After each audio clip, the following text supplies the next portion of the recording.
it will be by 2025. So if we have access to credit and access to markets, especially for MSMEs, they need to have access to the credit and then access to markets so that they can, they can move. So there's support for them in the plan. And finally is the education, the empowering, engaging, and the education that we needed. Is it? Or what's the third one? I think the third that's one. Yeah, you talked about, yes, or you've taken it. You talked about the selling Nigeria. But because I have some more time, I'll just ask you two questions, and that will be the last, I promise you. One is personal to you. Working on this plan, are you happy? Would you say that you rest assured that you have led a process that you are happy with, and Nigerians will also feel an impact? That's number one question. Number two, who is responsible? Who should I, as a citizen, be looking out for to say this person is responsible for measuring impact, evaluating impact, and just monitoring this process? Where does this whole thing end? Who is looking at it? Who should I be looking out for? Who should I be holding responsible? Who should I be concerned about when he's at what office should I be concerned that the right person should be in this office because the person is responsible for this? The monitoring and evaluation framework is domiciled in Federal Ministry of Finance, Budget, and National Planning. The monitoring and evaluation framework for the entire plan is in the planning arm of the ministry. We have a director, M&A, and you have a whole lot of people that are looking at that. So if you need to then hold people responsible, again, it comes to the planning division or comes to Ministry of Finance. And we're hoping that these things, one of the things we're trying to do now is to make sure that the monitoring and evaluation is then, goes from that office to every ministry in the, in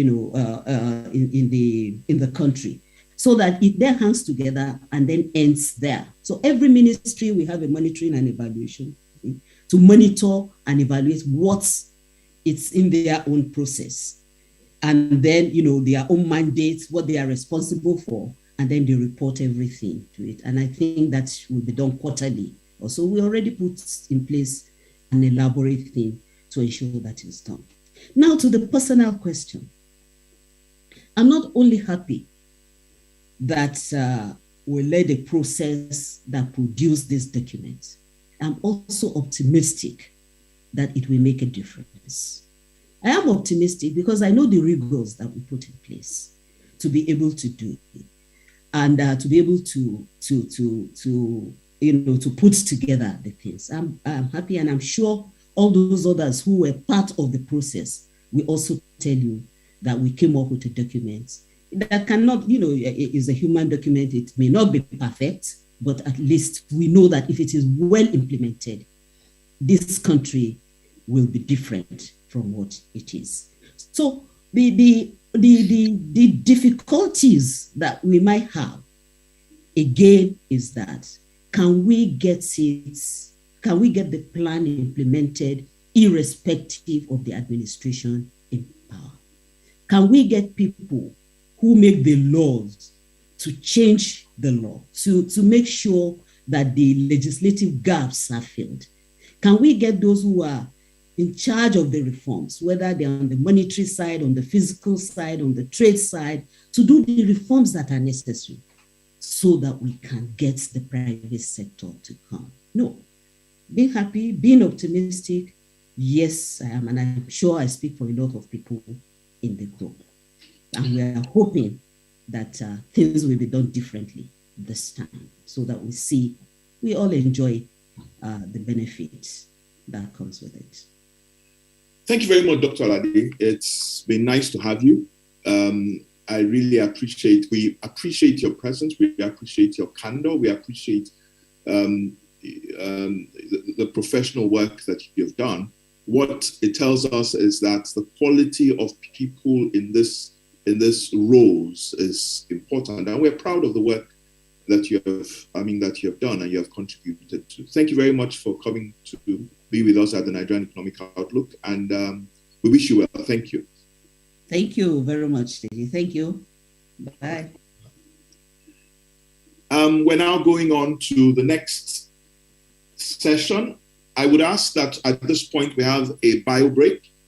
We can stretch our limbs for at least another 2 minutes and get ready for Mr. Kunle Elebute's presentation, which will focus on the budget 2022, which supports this plan that has just been released. There are some questions that came to Dr. Sarah Alabi and Dr. Sarah Alade that were specific to budget, and I thought that we should reserve those questions for Mr. Kunle Elebute. It just means that there are already some questions for him, but I guess through his presentation, we would also raise more questions for him. So I'm sure that in another 1 minute, we will be ready for Mr. Kunle Elebute's presentation on the Nigerian budget 2022.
Thank you very much and welcome again. Welcome back to the Nigerian Economic Outlook. We're going on straight to the National Budget 2022 session, opportunities and implications, and this will be led by Mr. Kunle Elebute. Mr. Kunle Elebute is the senior partner for KPMG Nigeria. I mean, there's not much to be, there's too much to be said about him that there's just no point venturing. This is an excellent professional and somebody that has also supported us over the years. This is our 8th edition. Mr. Kunle Elebute has been with us at least 2 or 3 times, and we thank him very much for our support. We welcome you, Mr. Elebute, to talk on the details, the opportunities and the implications for the National Budget 2022. Thank you, sir. President, for listening to contact to review.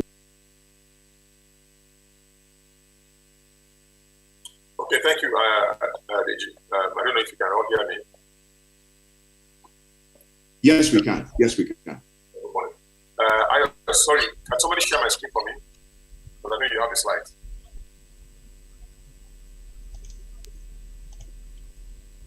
Okay, I'm doing it. Thank you so much. Thank you very much. So, good morning, everybody, and Happy New Year. I wish you all the best in 2022. And I pray that this year will be much better than we had last year for everybody in all aspects of our lives.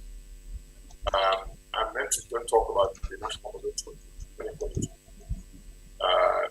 Precisely just focus on the budget.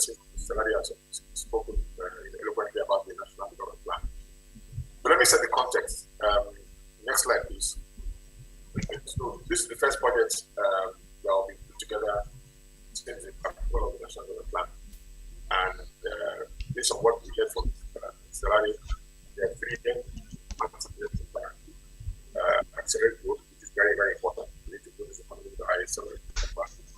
Can you hear you clearly? That's off the oil and gas foster sustainable development and they get to reduce poverty and Sorry, I'm not sure where the problem is from, but hello?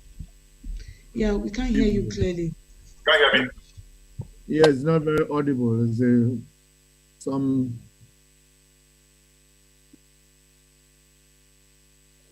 Maybe should I go out of the and come back in? I think you're clearer now. You just have to speak a bit louder. You're okay now, sir. Okay, is it clear now? Yes. Can you hear me clearly now? Yes. All right. Okay. So the reason why I mentioned I'm using this slide is that the national plan has an investment size of 348 trillion, funded by both public and private sectors. Public sectors, contribution is 49.7 trillion, and private sector is 298.3 trillion. So this budget, the FY 2022 budget, is the first key policy contribution to the development plan. So out of the 49.7 trillion, this budget is the first budget that will fund that contribution from public sector. Okay, let's go to look at the numbers of the budget, which I'm sure some of you may have already taken a look at in the budget itself. Next slide, please.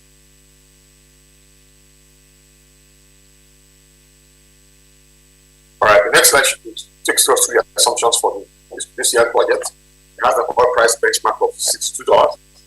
That, of course, is dependent on the oil market. Oil market closed, I think, above 70 last year. At one point, got to above 80. But the pandemic, of course, the pandemic was coming to an end.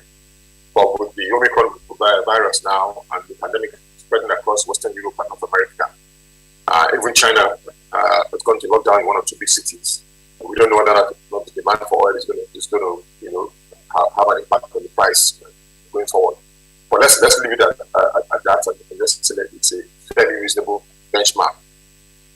Oil production 1.88 million barrels a day. Again, that is tied to demand and also availability of the product itself based on the challenges we have in the Delta, because from time to time we have the pipelines that are vandalized. And then the exchange rate of 410, inflation of 13%, which I think is, the taller. I think right now inflation is probably closer to 20%. GDP growth is 4.2, still very low. These are these work we should be doing as a country. National consumption of 119.28 trillion, and then nominal GDP of 184 trillion. All right, so let's look at the budget itself. So the budget itself has these components. Typically every year we have a recurrent part of the budget for non-debt expenditure. We have a capital expenditure part of the budget. We have a debt service and seeking fund part of the budget, and then we have small items called transfer. This year's the recurrent is going to grow to 6.91 trillion from last year's 5.77. And capex is 5.96 trillion from 5.23. Debt service is 3.88 trillion from 3.32. Tax transfer is 0.38. Total budget is 17.1 trillion, 14 coming from 14.57. So it's a big number and it's a big jump from where we were last year. How are we going to finance it? Oil and non-oil revenue 5.53 trillion. I think that this figure last year was 2.5 trillion. I'm not sure that, I don't know if it was 3.5 trillion at all last year. And then independent sources is 5.21 trillion. That again, I think is very ambitious, giving you a 10.74 trillion revenue base and a deficit of 6.39 trillion. So in effect, the deficit, the deficit here is just over 3%. I think it's 3.45% of GDP, which is above the 3% benchmark that the IMF gives us. So really, actually, it's going to be funded largely by deficit financing, because out of the 2 trillion, 6.39 trillion of which is deficit financing, which itself is a fairly large number of the budget. That's about almost 37% of the budget itself. So if any of the revenue lines are not met, then deficit increases, and that impacts the way the budget is implemented. So let's go to the next slide. How are we going to do the financing of 6.39 trillion? Domestic borrowing, 2.57 trillion. Multilateral loans of about 1.16 trillion.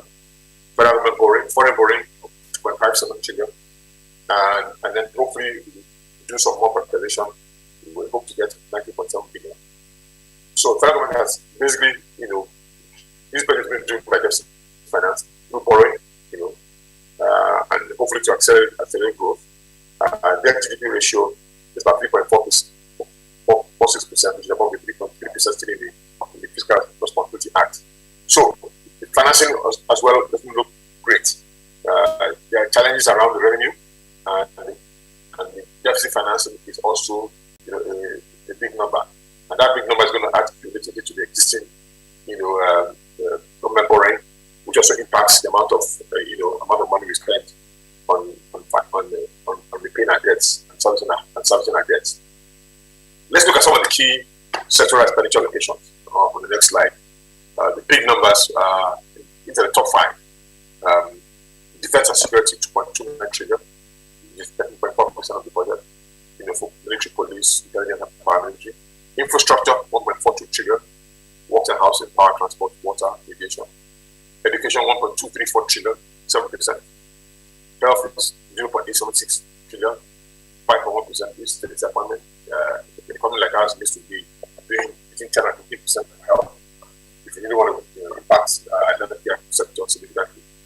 Social development and poverty reduction program is 0.462 trillion, 3%. So overall, the top five areas now for 6.282 trillion out of the 17 trillion in our budget. One of the good things about this government so far for the last 2 or 3 years, next slide please, is the Finance Act, which is presented alongside the national budget. And that is supposed to do a number of things. This year, the 5 major reform areas for the Finance Act are areas like domestic revenue mobilization. So we brought back the capital gains tax on shares this program above 100 million naira in any 12 months, unless you put the money back into the market before you can then avoid paying capital gains tax. Tax administration and drafting of legislation, is empowered, FIRS empowered entirely to do this area, and then sanctioning non-compliance taxpayers refusing to access IT systems or their own IT systems, so that FIRS can actually, do a double check to confirm that the revenue numbers that you've shown up in your financials are actually in line with the IT systems, and of course enhancing confidentiality and non-diffusion by FIRS and staff of taxpayers' confidential data. Third area is international tax. Empowering FIRS to assess non-resident firms with the tax on fair reasonable turnover tax, the basis of turnover, and then for providing services to Nigerian customers, to the likes of your Twitter and your Facebook and so on, to support any revenue from Nigeria, to ensure that you capture that revenue and tax it in Nigeria. The fourth area is financial security reforms and tax equity, permitting lenders to receive competitive marketing dividends from supervisory lending traders, and also enhance the definition of share capital in determining minimum capital, the enhanced NICOM's recaps forms, which is for the insurance industry. The fifth area is what we call public financial management reforms, which is confirming FIRS as the principal tax revenue collection against, and it can collaborate with other federal MDS, but FIRS is the principal collector for federal government Nigeria for collecting taxes. No other entities. Next slide, please. So, in conclusion, the Finance Act has a number of matters that are critical to accelerating what we call the strategic revenue generation initiatives for the country. There are 6 areas here. First of all, Nigeria must diversify revenues from oil and gas to fund critical government expenditures. Secondly, in effect, we need to push that tax to GDP ratio. Most countries are around 12 to 50% of emerging market countries. We are still around that 6%, so we have a way to go. The other tradition of enacting the Finance Act to accompany the federal government is one of the many AGI has been undertaken by the federal government to optimize domestic revenue and resource mobilization. While ongoing fiscal reforms to enhance non-revenues and yielding tangible results, there remains a significant fiscal gap to be bridged to effectively finance the total one budget, 2022 budget, and other concerns of government. So, because that whole issue of the funding gap, in time to borrowing, and so on and so forth, not knowing whether the 2 major revenue areas will be attained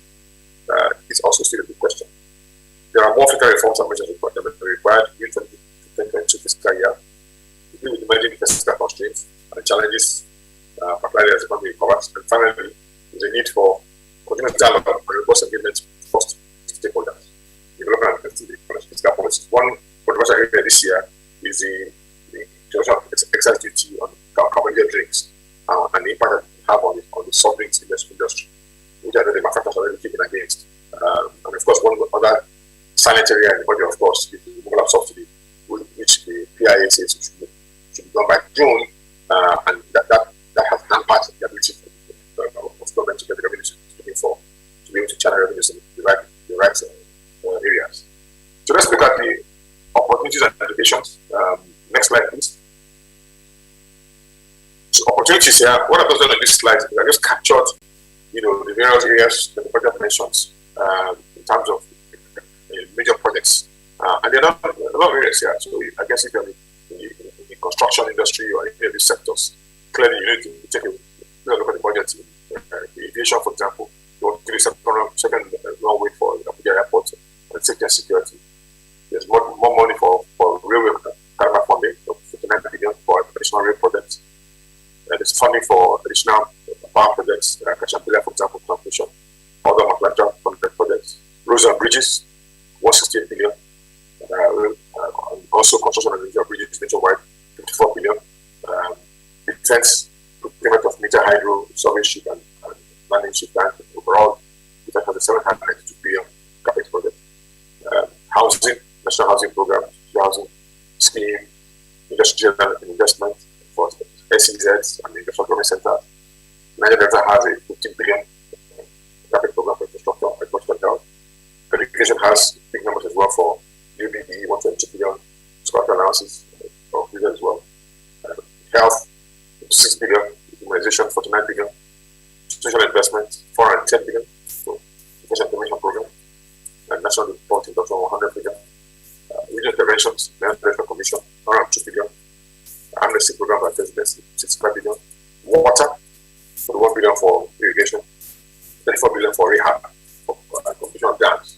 And others, you have the National Nigerian Youth Investment Fund, 25 billion, and the Commission for Persons with Disability, 2 billion. So, this just gives you a snapshot of the things that I mentioned in the budget that hopefully will generate opportunities. It's clear the government doesn't do all this work themselves.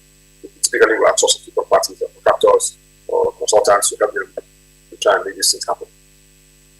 Next slide gives the implications of the budget. So this budget, if it's implemented, should give us a growth of 4.2%. It's part of the rate of growth that in the national development plan for this year. I think the development plan for this year is first year of the plan, 3.2. This budget is 4.2, which is good. So we have a big ambition on the plan. We're actually pushing this towards 6-7%. There are 4 major areas here. First of all, tax increases to achieve non-oil revenue targets. I mentioned earlier on taxing carbonated drinks. Secondly, widening the tax net to include the informal sector. Thirdly, increase public debt portfolio where the target are not met, obviously. And then fourthly, eliminating the emission of petrol subsidy to reduce the government expenditure, leading to an increase in the retail cost of petrol. However, with the refinery coming on board, hopefully by the end of the year, then the entire issue between the difference in petrol price when landed cost of imported and petrol produced locally, hopefully will close the gap. Even if you don't get all the subsidy, only with the losses you must do. But therefore, the price will not go to a very high price because most of the products will be, all the products will be hopefully be produced locally with the new refinery that built in the electrification by the voting. So the National Development Plan required about 5% funding from the private sector. The budget does not have a clear-cut strategy, mind you, as to how to increase foreign direct investments as well as domestic investment, because 5% of the national plan should come from the private sector, and they should have a clear-cut strategy, as to how we want to harness the private sector funding to come into the country, not just through taxes, but by increasing investments. If they invest much more, create more employment, those investments will pay more taxes, both at the corporate level and also at the personal income tax level. So let's bring it home. So this budget is ambitious. It's the last full budget full year budget for this current government. Next year budget, the government will only be around for 4 or 5 months for the handover to the new government. So I guess that's probably why it's ambitious, but it's hopefully the time to use the political agenda to try and see how this party can continue to be in charge. So elections is critical. We can face, most likely have an impact on the 2020 budget performance. Will it be a distraction from the rest of the budget amount? We have the primaries between now and probably of the third quarter, and then as from third quarter, once we know the candidates, and we'll then run right through to next year, February, when we have the elections. So usually in an election year, pre-election year like this, now last year, of the year of government can be a distraction to implement the budget. Secondly, changes in oil prices. Omicron and any potential new variants of COVID-19 could influence economies globally. And even if you don't have any major new variants, I'll say the US economy is already at 7% inflation already, and most likely the Federal Reserve is going to try and tighten the US economy, and therefore try to slow it down. And if we slow it down, that may have an impact on demand in the US economy and spill over into Europe and so forth, and may affect oil prices. And then add on top of that any new variants of COVID. And now, of course, there's still a lot of uncertainty about COVID-19.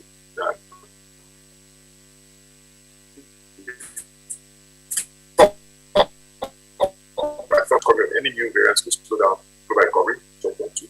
And this also may impact our budget. The bigger fact is the room is subsidy removal debate. It's in the law, it's in the PIA. Whether or not the government will have what it takes to make it happen and to make the people understand that if you remove subsidy and that money is available to government, that money can be spent properly across the board in the country. I don't support the issue of giving everybody a check, but really actually using the money into education, into healthcare, infrastructure, subject, and create employment and also reduce poverty and critical components of what the impact of the removal of subsidy. And then finally, field of security. What challenges have we have an impact on the budget implication in the local area, because if we don't get full control of security everywhere, even to do housing or to do roads in areas that are affected, it will affect anybody going to their work in these areas. So this is also for me another big challenge for the budget.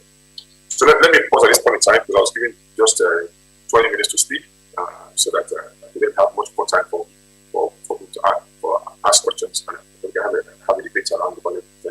Thank you so much for listening. Thank you very much, Mr. Lubite. Now, we have some questions for you, obviously, and I am just thinking of how to go about the questions. But when the highlight of the budget talks about increasing government revenue, and that directly talks to tax inclusion. The other one talks about international tax. Another one talks about reforms in the finance sector. Again, tax is involved there, and then talked about public sector reforms and all that. What is the good news in this budget for the household? What good news is there for the household in this budget, in this year's budget? There's another question that I want you to look at. It says, is Nigeria on the verge of a sovereign debt crisis? What impact will this have on the ability to implement the National Development Plan? Though a very small part of the budget, this is another question. Privatization is responsible for about 90 billion.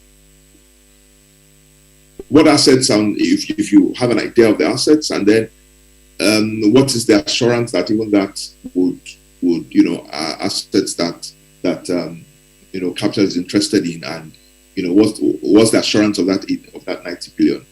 I guess the entire question is really, and you have essentially also said it, that the budget relies on quite a number of things, and these things may impact the delivery of the budget. But are there any assurances? Do you have any inclination of assurances at all in terms of achievement?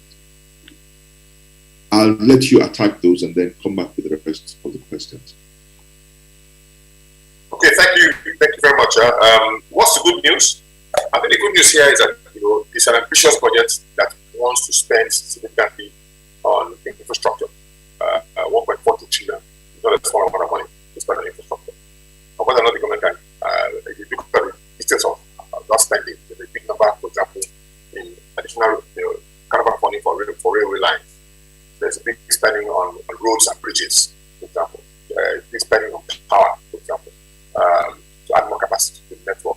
I don't see spending there for transmission lines, because transmission is the biggest public network which is in Nigeria. Although in parallel, there's different projects with Siemens, for example, to try and improve and enhance our capacity to wheel more power through our transmission network. So that's one of the good news for me, infrastructure. Another good news is defense and security, because really actually we haven't really dealt with the security issues in the country. And lives and property is a critical component of the economy. And we need to spend the right money, spend it properly and well in a way that we can enhance our security forces in this country and take out all the various challenges we have, not just in the north, right across the country, I think education for me also is also a big number, 1.234 trillion. But education is not about the quantum of spending, it's about the quality of spending. I would have loved, for example, for the government to say we want to do 100 tech hubs around the country. One tech hub probably can cost more than $1 million each, and through that we can really expand our technology sector in this country. Because, the tech space is a big space already in Nigeria. If people don't know it, we have 4 or 5 unicorns based in Nigeria, and there are many more small players that are raising money to expand in that area. And of course, all the digital banking players, for example, that begin to post threats for the commercial banking systems. Health is another big area of spend, but again, like I said, not just about quantity, it's about quality of spend. So I think in terms of focus, right, for the budget, we have the right parameters for ensuring that we can have a budget that can drive the economic growth to 4.2% or more. Now, for me, the gap that I see is saying, are we going to create an environment that will become more attractive to be able to allow investors to come in and believe in this country for medium to long term? Because you also need significant private spending investment, both on the domestic side and the foreign side. And foreign investors typically follow domestic investors. There are still foreign portfolio players who have areas of money that are having invested by central bank because we have to tell their reserves, for example. And also the multiplicity of various government policies and taxes does not make it attractive for many companies to come in and invest in the country. But we can fix it. And if you fix it, I can tell you of 2 or 3 different companies that I know, for example, who already have plans on the table to expand, to do 2 or 3 more new practices in other parts of the country that will create employment and create more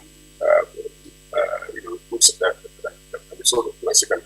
So I think the good news of the budget is that it is an ambitious budget. It is a budget that the government really wants to drive economic growth on the back of the fact that hopefully COVID-19 becomes to probably a less of an impact on the global economy than it had in the past. If we can keep the oil price can remain fairly robust and strong, production of crude can be the right number that we have in there, I think that everything can fall into place. But like I said, there's still a lot of risks. There's still a lot of risks around revenue generation. Is Nigeria a crisis of solving the crisis? The answer is no. Debt to GDP ratio, very, very low. Debt to cash flow is a high number. Okay? But if the revenue or debt to revenue is a high number, but if revenue is going off, then clearly we're okay. But debt to GDP ratio, we're low number. I think we're less than 30%.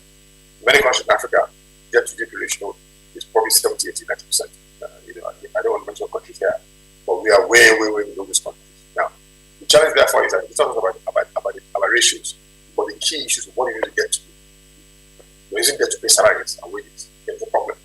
You're using debt to finance infrastructure, and that is creating employment. And the multiplier effect is driving economic growth.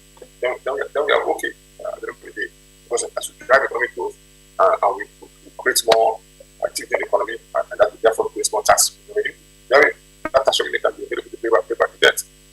As you know, in any businessman, no matter whether large business or small business or medium business, first charge on your activities is taxation before you pay dividends. So government has a first charge on everybody's business, just like everybody's personal income. First charge on your income stands. The key is for the tax to get to government and for government to spend it in the right areas. You have to drive economic growth. So I don't think we're in the of economic tax at all. Because in any case, when you have debts, you can always go back to the debt holders and say, and I pay you later, and let's refinance and let's just the tenor. And the third area of compensation of 90.7 billion, what are the assets? I can't tell you, I don't have a list of what the assets are. I have to ask BPE, but I know, for example, that there are specific transactions ongoing as we speak. The 4 airports, Lagos, Port Harcourt, Abuja, Kano, are already been advertised. They are already bidders have submitted bids. We are waiting for the next round of the process. These are information said by April this year to complete the process, which is very optimistic, but I hope so. There's also, I think, 12, 13 highways which have been put in concession across the country. Fairly significant bidders as well on the list. That process is ongoing as we speak. These are all concessions that will generate concession fees. There are a number of hydro plants. Ashabila is going to be concession. Zungero will be concession. You still have a lot of government sites which are still out there through government. Pipelines, for example, airports. There are many government sites that still government. And of course, government has tons of property and good things that really should be government doesn't need to hold. So, will they achieve? Yeah, I think they will. I think they've got a very solid team at BPE, so long as the constitution will allow them to give the people approval for them to conclude the sale of this channel. So, 90.7 billion is not a big number. I don't see why we can achieve more than 90.7 billion for organization. These are my 3 responses for it. Okay. Security has a big check of about 2.9 trillion. Yeah. Now, I mean, from questions in the Q&A, there are concerns about whether that will be. I mean, everybody wants peace because an environment that is peaceful is an environment where you can transact, where you can, grow productivity. But the question is, do we have any insight into where it is being spent and the impact and the effectiveness of that spend? I mean, you have made some comments on education, for instance. I mean, are we deploying the capital to the right places? We have, universal basic education. How does that impact innovation and technology? You said you would like to see, capital going to technology hubs. I mean, that's we expect that will get to the right ears. In defense, do you have any insight into where funds are going and the impact of that? And we're not going to hold you up to this because we know you are I mean, only in the private sector, and you may not have that insight. I mean, the other thing that the other question that has also come up is how, or do you want to deal with that? Yes, it's a very, very, very quick answer. The answer is no. I don't have. I'm not a defense contractor. I don't do defense consulting. No idea. Other than it goes to where it should go to Army, Navy, and Air Force. Again, spend effectiveness in those 3 arms and police. We need some work, for example, on the police security trust fund. We have to set up the trust fund itself, and have to design the parameters for how the money should be spent. But I can tell you that between the police security trust fund and the future police affairs, I don't think there's clear cut alignment there as to exactly how that money should be spent. But, if you ask me, very quickly, just even on the housing for police, if you go to a police barracks tomorrow, you will shake your head. If you go to a police college, you will shake your head. So we have, if you go to your typical police post or police station, it's a police station that I think was designed for us just post-independence. And it still is the same way. You walk to the police station, if you ever have to, and there's a police entry book. All right. The interesting thing is that at least we have a family member who has some insight, and we're going to add is putting some things in the chat. We're going to ask him to just put voice to his. So PB, you have some insight into the assets that are on sale. You have some insight into the defense and security spending. Please let us know. Yes, I mean, in order not to eat into Kule's time, what I've been doing is just put that up on the chat box. So, for instance, I've put 2 posts out, one indicating that for the privatization is mostly coming from power assets. Of course, all of those ones that Kule talked about are there, but the larger numbers are from power assets. As you know, you have the power plants that have been under construction since Obasanjo's time, and then for defense and security, it's mainly about equipment, and also significantly increasing the boots on the ground, as they call it. So you notice recently all of the security agencies are recruiting. So they're recruiting more, and with that recruitment, of course, you've got to the people you're recruiting, you've got to train them and deploy them. Okay, all right. People, we're not going to take you up on whether that's the answer, but I guess that's what the budget focuses on. So that's good enough. Mr. Lebute, there's one opportunity. SMEs never have an opportunity to engage. Well, some would, but not many would have an opportunity to engage a KPMG or hear from someone like you, except in this kind of opportunities. So if you were talking to a group of entrepreneurs in the SME space, what would you, we've heard a lot about infrastructure, and we know that what infrastructure development contributes to the last mile. So we've heard a lot about that. What would you say to a group of 100 entrepreneurs in diverse SME space? What would you say, focus on this year? Is there anything in your crystal ball that you would say, oh, maybe look at this, do this, efficiency, blah, blah, blah? What would you tell them? Well, the SME space, because it's a very wide space, and people are doing different things from technology to fast foods, to logistics, to trucking. I think, essentially SME supports two sectors. Okay. So I would say, as an SME, if you're in a space where in a sector that is growing, the sector that is investing, watch the actions of the big boys in that sector. So if I'm in the telecom sector, for example, what is the capital expenditure program for MTN and Airtel and so on and so forth? Are they going to invest in new areas, for example? They are all invested now in payment service banks and digital platforms, for example. If you are in the fast food industry, for example, you're going to watch, for example, what are the big food companies doing. If you're in real estate, for example, you look at what the cement companies are doing. So you've got to ensure that you're in a sector that is feeding off the bigger businesses in that sector. Now, if that sector is contracting and you're in that sector, please jump out quickly.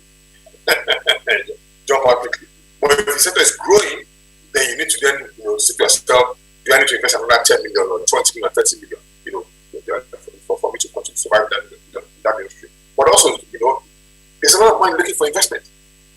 Okay? A lot of money looking for investment. So if you're an SME and at the critical point where you say, do I go for expansion?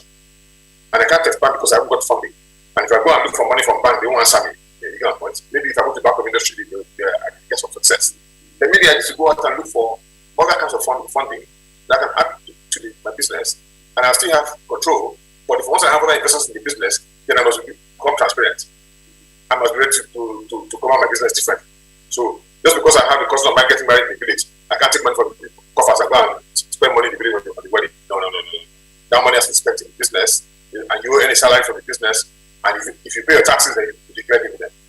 So there are many SMEs today that have grown and successful because they've done what I've just described. But there are many SMEs today who want to remain small, who don't want anybody to come and defend their business. Well, it's a matter of choice. But the key is pick a sector that is growing. If you pick a sector that is growing, you are bound to win, essentially. What is growing as a sector? Food is always grow. Food will always grow because Nigerians have to eat. clothing will always grow, but Nigerians have to wear clothing. Footwear will always grow, but Nigerians have to wear shoes. Real estate, that whole housing will always grow because Nigerians have to have houses. And it's lots of liquidity in that sector, right? So if you are making doors or making windows or making roofing sheets or tiling or something forth, you will benefit from it because there's so much liquidity that's entering real estate, because real estate is a good hedge against inflation and against devaluation. Not because there is money from banks, but the money that's available that can leave Nigeria is in that direction, for example. So look for areas that are in growth area. I mean, laboratory business has grown in the back of PCR tests in the last 2 years. And you can see that all the guys who own laboratories are smiling to back. So again, sometimes some of these activities, just there are triggers that can suddenly come your way that just changes the fortune of your business. 100%. Thank you very much, Mr. Elubite. So we're talking growth sectors. What was happening to the big boys in those sectors? Follow the trend, follow the money. If you want to expand, put in some more money. We're talking about the surprise that has happened in the medical in the medical laboratory industry. We've talked about real estate, the opportunities there. We've talked about, obviously because of infrastructure, so cement and other things too. So we are distributing cement. Those are opportunities there. So yeah, you have mentioned, some of these things that we some of these industries that we must look at, and smaller players in those industries should look at growth in that sector. And you have also mentioned that if your sector is not growing, then maybe you should be looking at going out of that sector. Thank you very much, Mr. Elubite. Any closing words for us? Anything you want to close? With? Okay, there's a question that that has also come up. Aside SMEs, do free trade zones in Nigeria have a role in national development? How can the ones we have currently be optimized to deliver their intended goals? And I think that will be the last question before we close on this segment. Absolutely. Free trade zones have a role to play. Absolutely. There are two ways to that free trade zone. You can either be producing there and importing to Nigeria, and whoever buys from you has to pay the right duties on those products. But more importantly, free trade zones are set up so that you be using a comparative advantage to be able to export. And then you therefore can export from a lower cost base, not in the zone. And therefore your cost of your items that you're selling, exporting can be fairly competitive so long as the quality is right. So the answer is yes, the free trade zone definitely have a role. But in that free trade zone game, there's an issue of size, of optimal size of the business.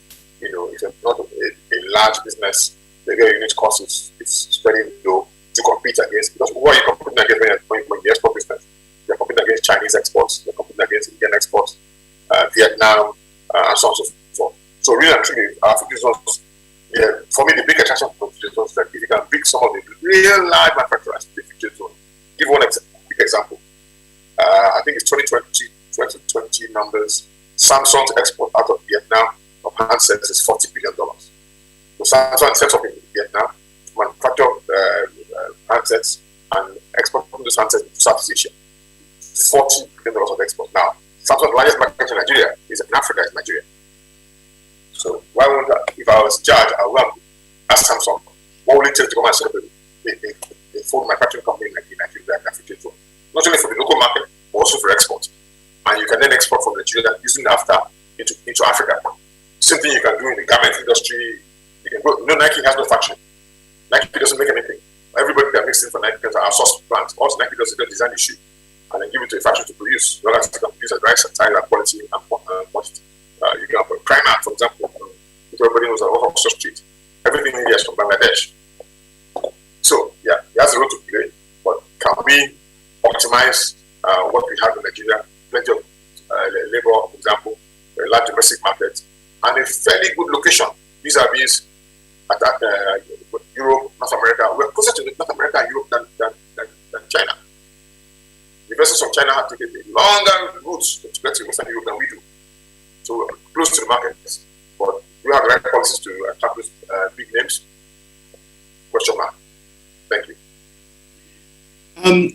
Well, there's another question. Recently, I think it was yesterday or 2 days ago, PAPS, the payment system to facilitate intertrade, African intertrade came up. And then, well, there's some celebration in, even the CBN governor says, well, that should bring some relief to also our demand for foreign exchange. What kind of opportunity or what's the good news for particularly smaller scale, exporters, leather, and some other players like that? What kind of opportunities do you see there for people? Interesting. My farm actually did the study to develop the business case for banks. So right from the inception, the concept and idea of working accuracy, we helped to actually give it the reality. And then, of course, thereafter, other parties were involved to help to implement it. And what is it? The real? Let me just break it down very simply, very very simple terms. So today, if I'm exporting to Kenya from Nigeria, and I want to sell my products to the Kenyan business, that Kenyan business is going to have to go and look for dollars because I won't accept Kenyan shillings. And then after I get dollars, pays me in dollars, and then I then ship my goods. Okay. The only currency on the continent that we can trade directly through is rand, African rand. Okay. So if I want to pay something from South Africa, I can go to open market, I can buy rands, and then pay the exporter from South Africa, and then ship the goods. Okay. So every country in Africa today that wants to do trade amongst themselves, the Francophone countries go to Europe. Other countries will go to US. So in effect, our underlying currencies are not acceptable by both parties. What PAPS is meant to do is to say, set up a payment platform, central banks become part of that payment platform. So I want to export to buy something from Kenya. I give Naira to the central bank and Nigeria and Kenya then settle amongst themselves, and then they give shillings to the guy in Kenya. Then he ships to me. It's exactly what Visa and MasterCard do. Same thing, in effect. I won't be surprised if one of them is actually investing in PAPS. Okay, so that's the first step. Put in place a payment platform. Okay, second step is whether or not who are the guys who are going to first of all benefit from that, make that thing credible and work. It's the largest exporters across the continent, not the SMEs. So you're going to have very large guys who are buying stuff across the continent, route their orders through PAPS. If it begins to work, then other players will join. Essentially, small amounts of exports. Yeah, you can try. If you're in a niche area, for example, you're doing flowers or something that is a specialty. But if you're doing exports on a regular basis, it needs to be sizable to be able to show that you have something to offer. For example, if you're exporting Indomie, for example, you got one because Indomie is consuming across the continent. Yeah, perhaps that makes sense. Absolutely, rather than going through the formal sector. But what it therefore means is that if you're going to go through perhaps your recognition of your revenues and those profits that you make, you have to pay taxes on them. Okay. Which is why many people want to import from Nigeria, don't want to fulfill for them. You know, I will just bring it through back door because they won't pay duty. So I guess as we formalize things and people want to give to take advantage of them for their benefit, their businesses, they should be more transparent, buy right accounts and pay taxes. Okay.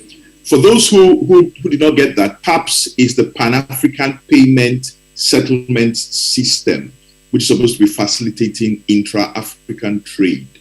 So, Mr. Lepute, do you have any closing remarks for us? Any, just last words, anything that you think you would want to tell us, household managers, large businesses, SMEs, professionals generally? What would be your last words to us? I think for me, one of the biggest things we need to watch is inflation. When inflation affects businesses, affects households, it affects everybody.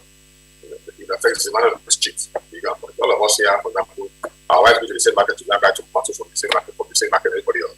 So inflation is, for me, a big issue. And that's one area where if the inflation rate stays stagnant or comes down, then we're on the right track. If inflation goes further north, then we've got a challenge. Now, of course, the issue around subsidy removal, what impact will have on inflation, for example? The impact that the oil price, if the oil price comes down, for example, that affects the exchange rate, for example.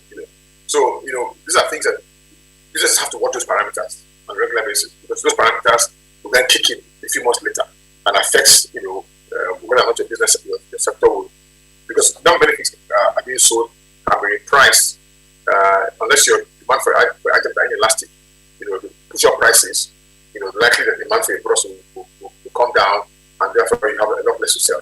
Okay, and if you're a manufacturer, you may have too many workers in your factory. Okay, unless you're in the business where you keep pushing prices, people will still continue to buy from you. There are very few items which are priced elastic, and maybe cement is one of them, because without cement, you down with the hole. There's no alternative, you can't find. Whereas if Indomie price is too high, then you can't put in your book and buy more Gary. I feel a chill in the room because Pastor Ben's village can't buy more yams. I tell you where you can get cheap yams from. So, for me, inflation is a key changer. It's a key game changer, and all of us have to watch inflation. All of us. I don't care about exchange rate. Yeah, people making us about it. Unless you have children at school abroad, then you're fine. But most average households in Nigeria, look at what they eat on the table. Most of it is local food they're consuming. Except you want to start going to supermarket to buy foreign cereals. Other than that, I think there's really very small effects input in many majority of Nigerians across the country. If you look at what they eat in their households, but the inflation will affect what they eat in their households if you don't contain it. Okay, thank you very much. You have not left us with a lot of smiles. We always enjoy your sessions because, you are private sector. You don't have any. Well, you have a horse in the race, but you come out as real as possible. Pastor Ben has also supported us by giving us the information, further information on the security budget, and then privatization as well. Thank you very much, Mr. Elugute. We appreciate the time that you have spent with us. We thank you for always coming when we ask you to come, and we thank you for your insight.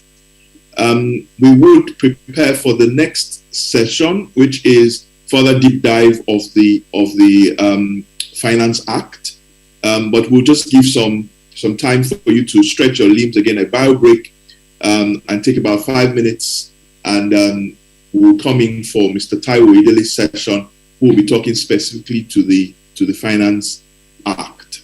So we'll take a bio break at this time and stretch our limbs for another 2.5 to 5 minutes, or about 3 minutes to 5 minutes, and then we'll be back again. Thank you.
welcome to this session.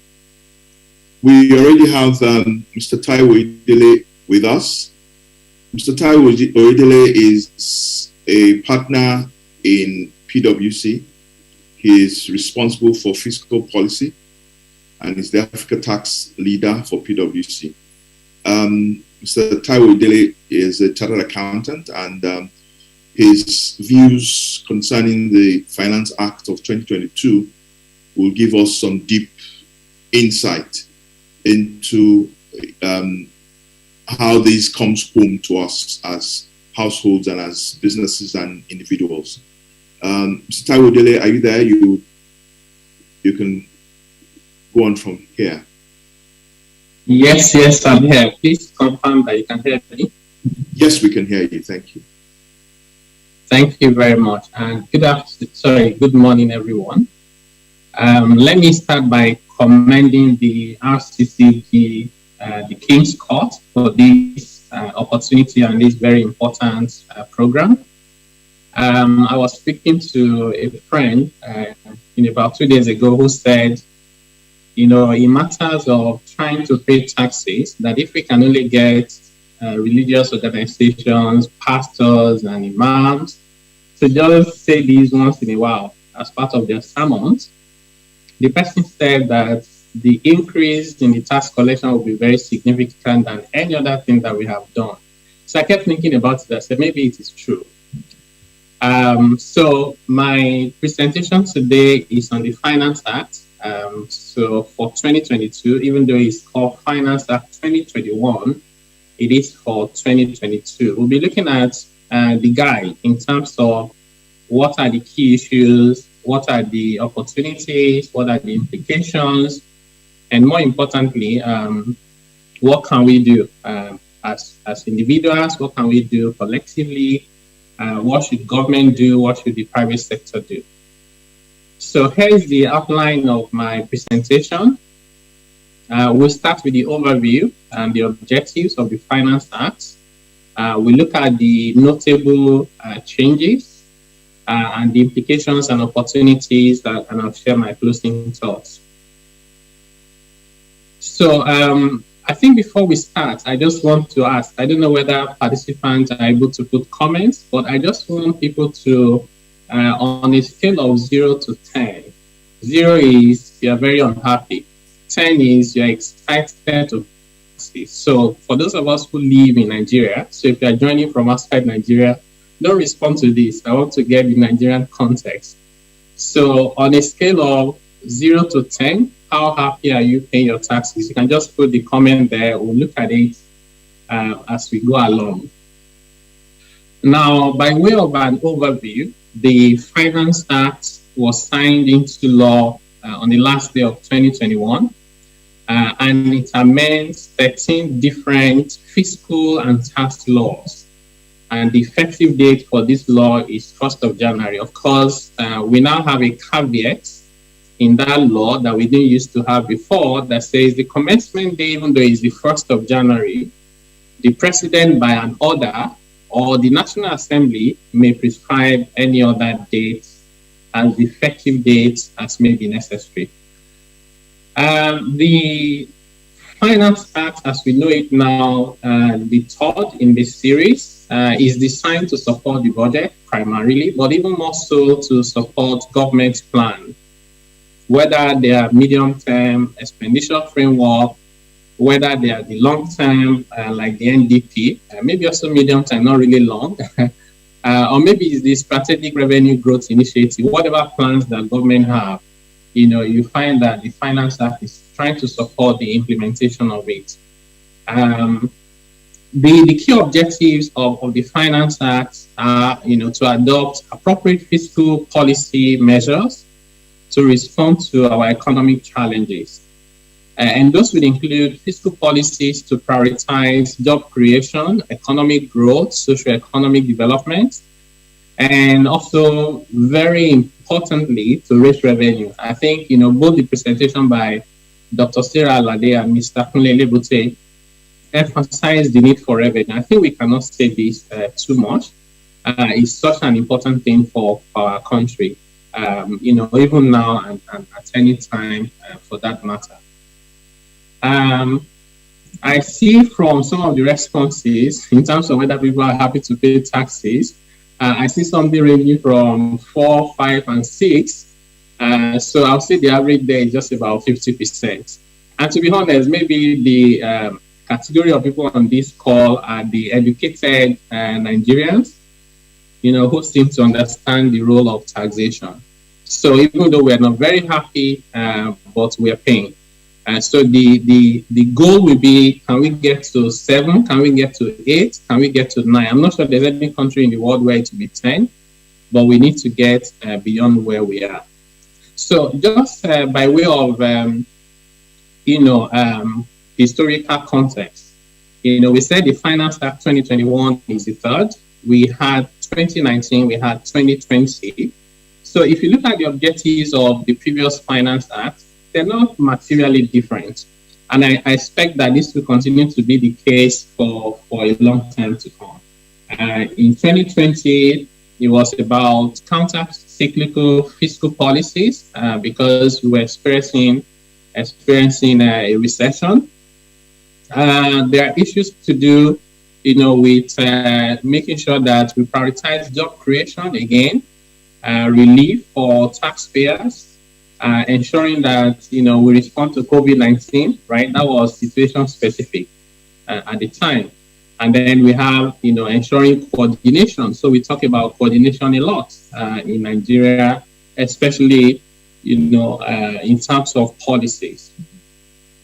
And then for 2019, this was the most exciting years of the three because it was the first in 20 years as at the time this was enacted.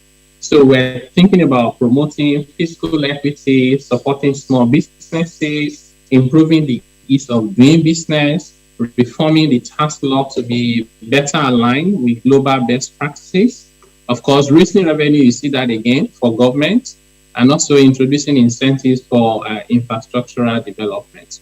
So this is a journey we have been going through in the past few years, and I think that generally the sentiment is positive that this is a good thing, that it gives us the opportunity to look at our legislation to ensure that they are fit for purpose, and that when we have challenges and issues, including unintended consequences, we have the opportunities to address those kind of issues.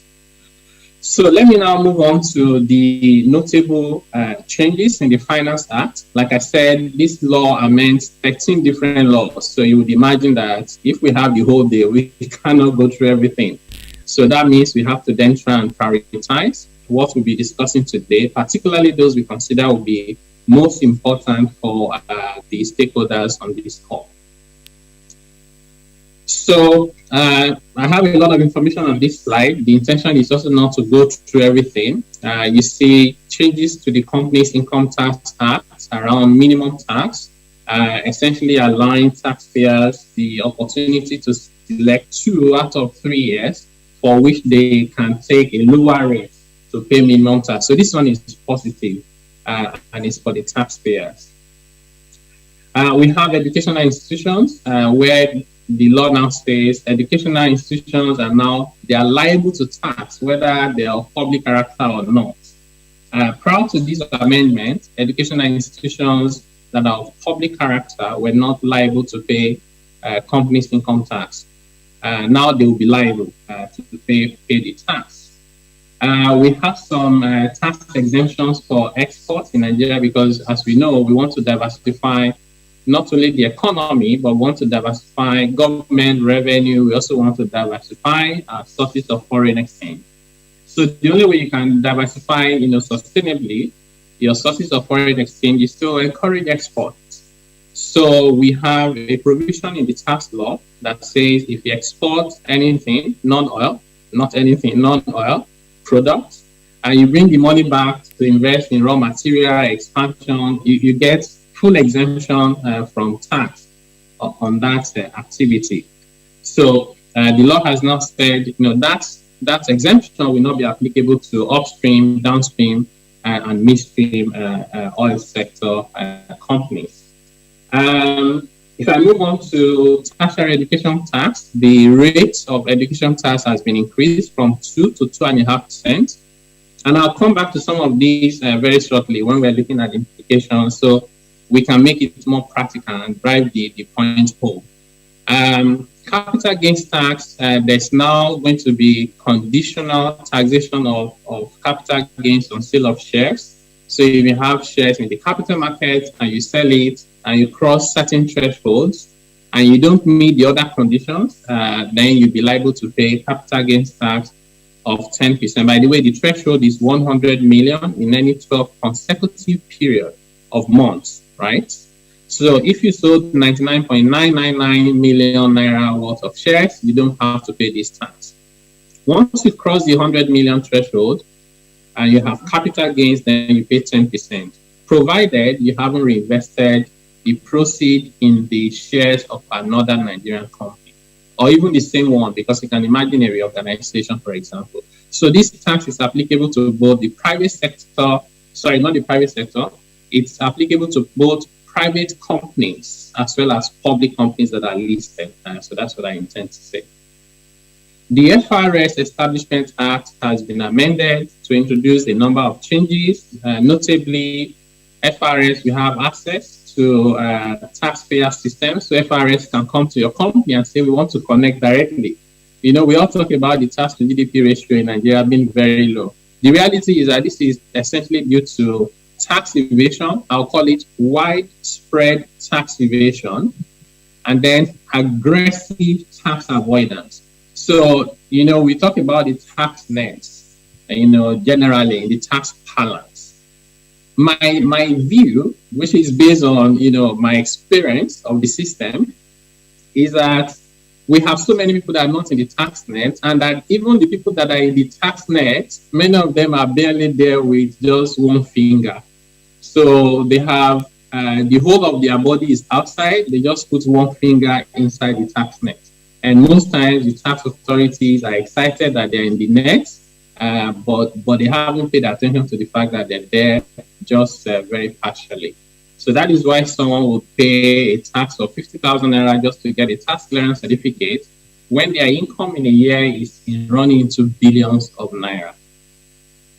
So under value-added tax, we have provisions to require non-resident companies, especially those dealing with digital economy, to register for VAT, charge VAT, collect the VAT and remit to the FRS. Before now, non-resident companies had no obligation to remit Nigerian VAT. They just needed to charge it, and the Nigerian customers would be the one to remit it. But if you think about it, many of these global companies, especially the digital companies, they deal with what we call business to customers or consumers. They are dealing with individuals. So if you go on YouTube, or if you go on Instagram and you promote something and you pay, you're an individual.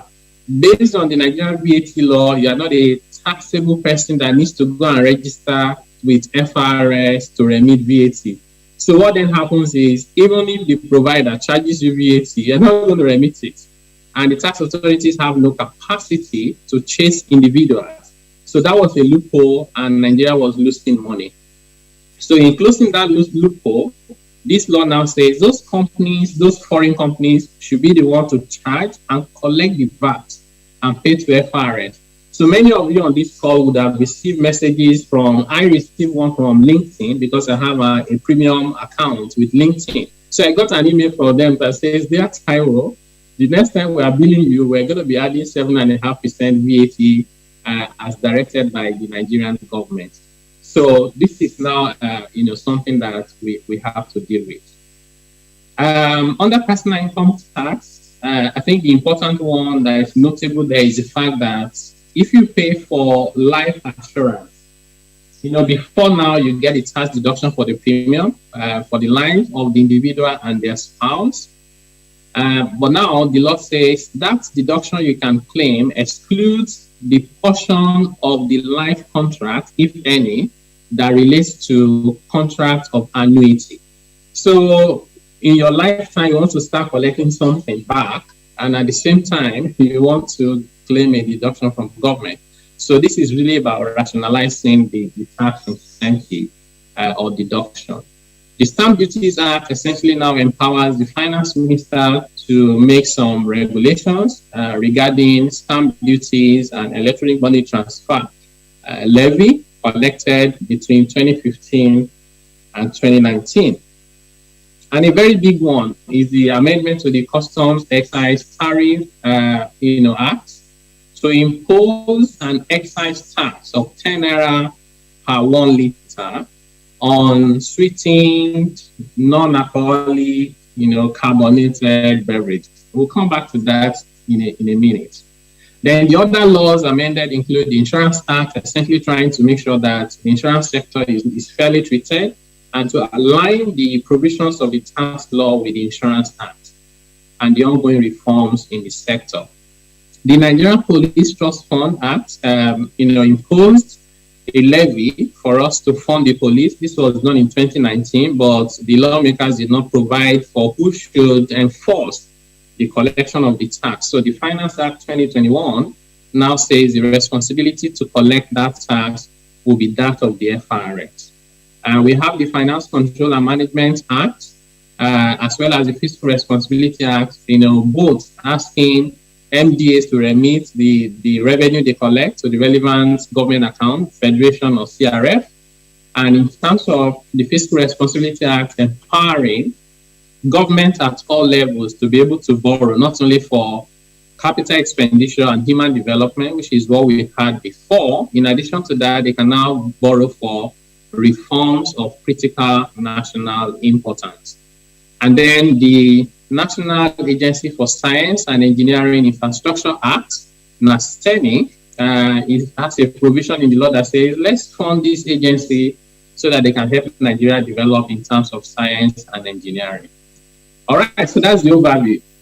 Now, what does it mean? And I think this is really the important aspect of my presentation today. What are the implications? What are the opportunities? So I've decided to highlight, I can't remember the count anymore, maybe about 10, but we go through one by one. So the first one I want to highlight is the imposition of capital gains on the disposal of shares. Now, the conditions are that if you sell shares in Nigeria, effective from 1st of January this year, and the value is worth 100 million, either as a single transaction or cumulative over 12 consecutive months, and you do not reinvest the proceeds of that disposal into the same Nigerian company or another Nigerian company, then you will have to pay capital gains tax of 10%. Now, this is calculated as the difference between the cost of the investment and the proceeds of the investment. In other words, if you spent 10 million buying shares and you sold for 15 million, your capital gains is 5 million, you pay 10% of that, and that's 500,000 naira goes to government. If you're an individual, that tax goes to the state where you're a resident. If you're a company, then that goes to the Federal Inland Revenue Service. Now, what does that mean?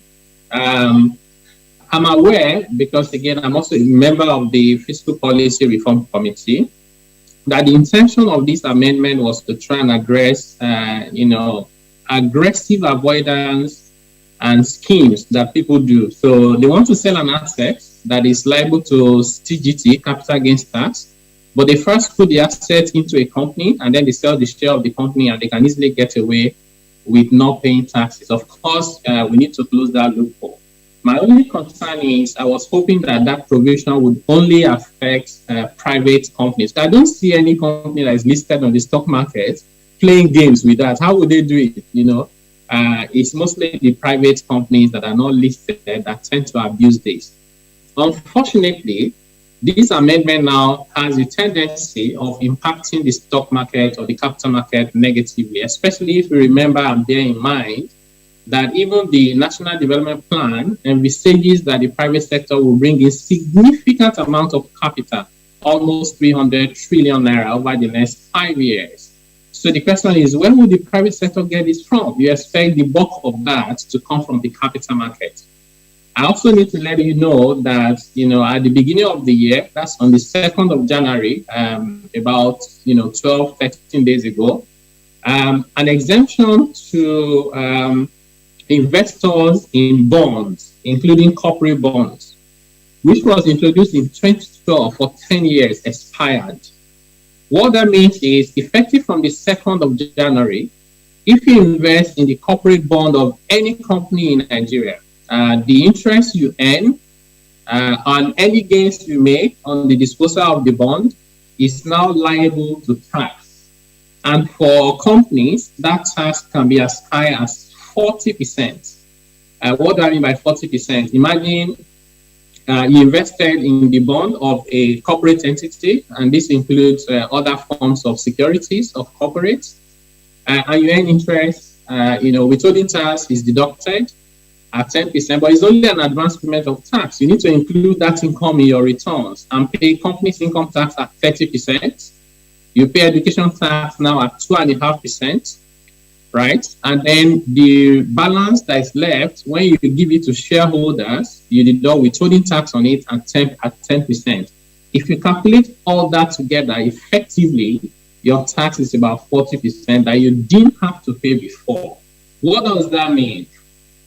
It means that for the private sector in particular, to raise capital now, whether it is bonds, whether it is equity, it becomes more expensive than before. And therefore, it would appear that this does not perfectly align with the other objectives of government to promote private sector capital and investment. In terms of the revenue generation to government, unfortunately, this will not bring a lot of revenue to government. But in terms of the signaling, it sends this very negative signal. So we did some analysis because I was discussing with the capital markets. We did some analysis, and we saw that if this law had been in place for the past 3 years, the maximum that government could have generated in any single year was just about 20 billion naira. In fact, there was a year when it was going to be like 2 billion naira for all the headache, right? So let me move on quickly. The second one I want to speak to is the education tax and the educational activities. Now, education tax was introduced in the 90s, about 1993. And the objective was very clear. Let's fund education because that goes to the heart of everything. Whether you're talking about development, whether you're talking about human capacity, whether you're even talking about social, and civic understanding and just performing your role. So we did that. As at the time we introduced this education tax, a number of Nigerian institutions, universities were in the top 1,000 in the world.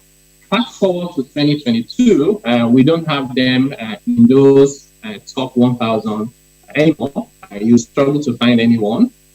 Apart from, of course, I think Lagos Business School or business schools run quite well. But generally, we have not made progress that we hope that we're going to make.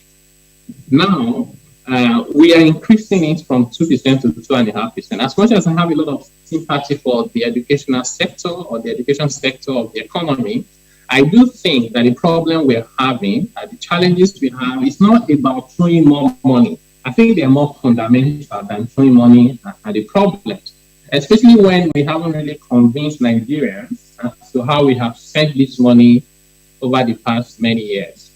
I just hope that, the Tertiary Education Trust Fund will have a comprehensive report that they can publish and put it out there to Nigerians to say, this is how much we've been spending, in terms of development, research.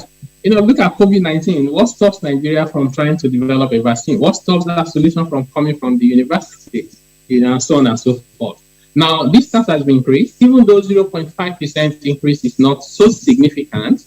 But I need to let you know that the education tax is calculated on a larger base than even the base for calculating companies' income tax. For 2020, the total base, the base on which company income tax was calculated in Nigeria was about 5 trillion naira. And that gave us about 1.2 trillion companies income tax collection.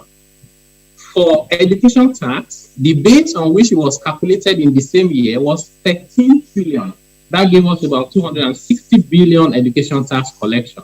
In other words, the base for calculating education tax is more than twice the base for calculating company income tax. So I can tell you that 2.5% education tax is equivalent to at least 5% company's income tax. What do I think the implications will be? Why I can live with the increase in the education tax, personally, I'm not saying that everybody would agree with me. I struggle to understand why we are trying to tax educational institution. I don't understand why.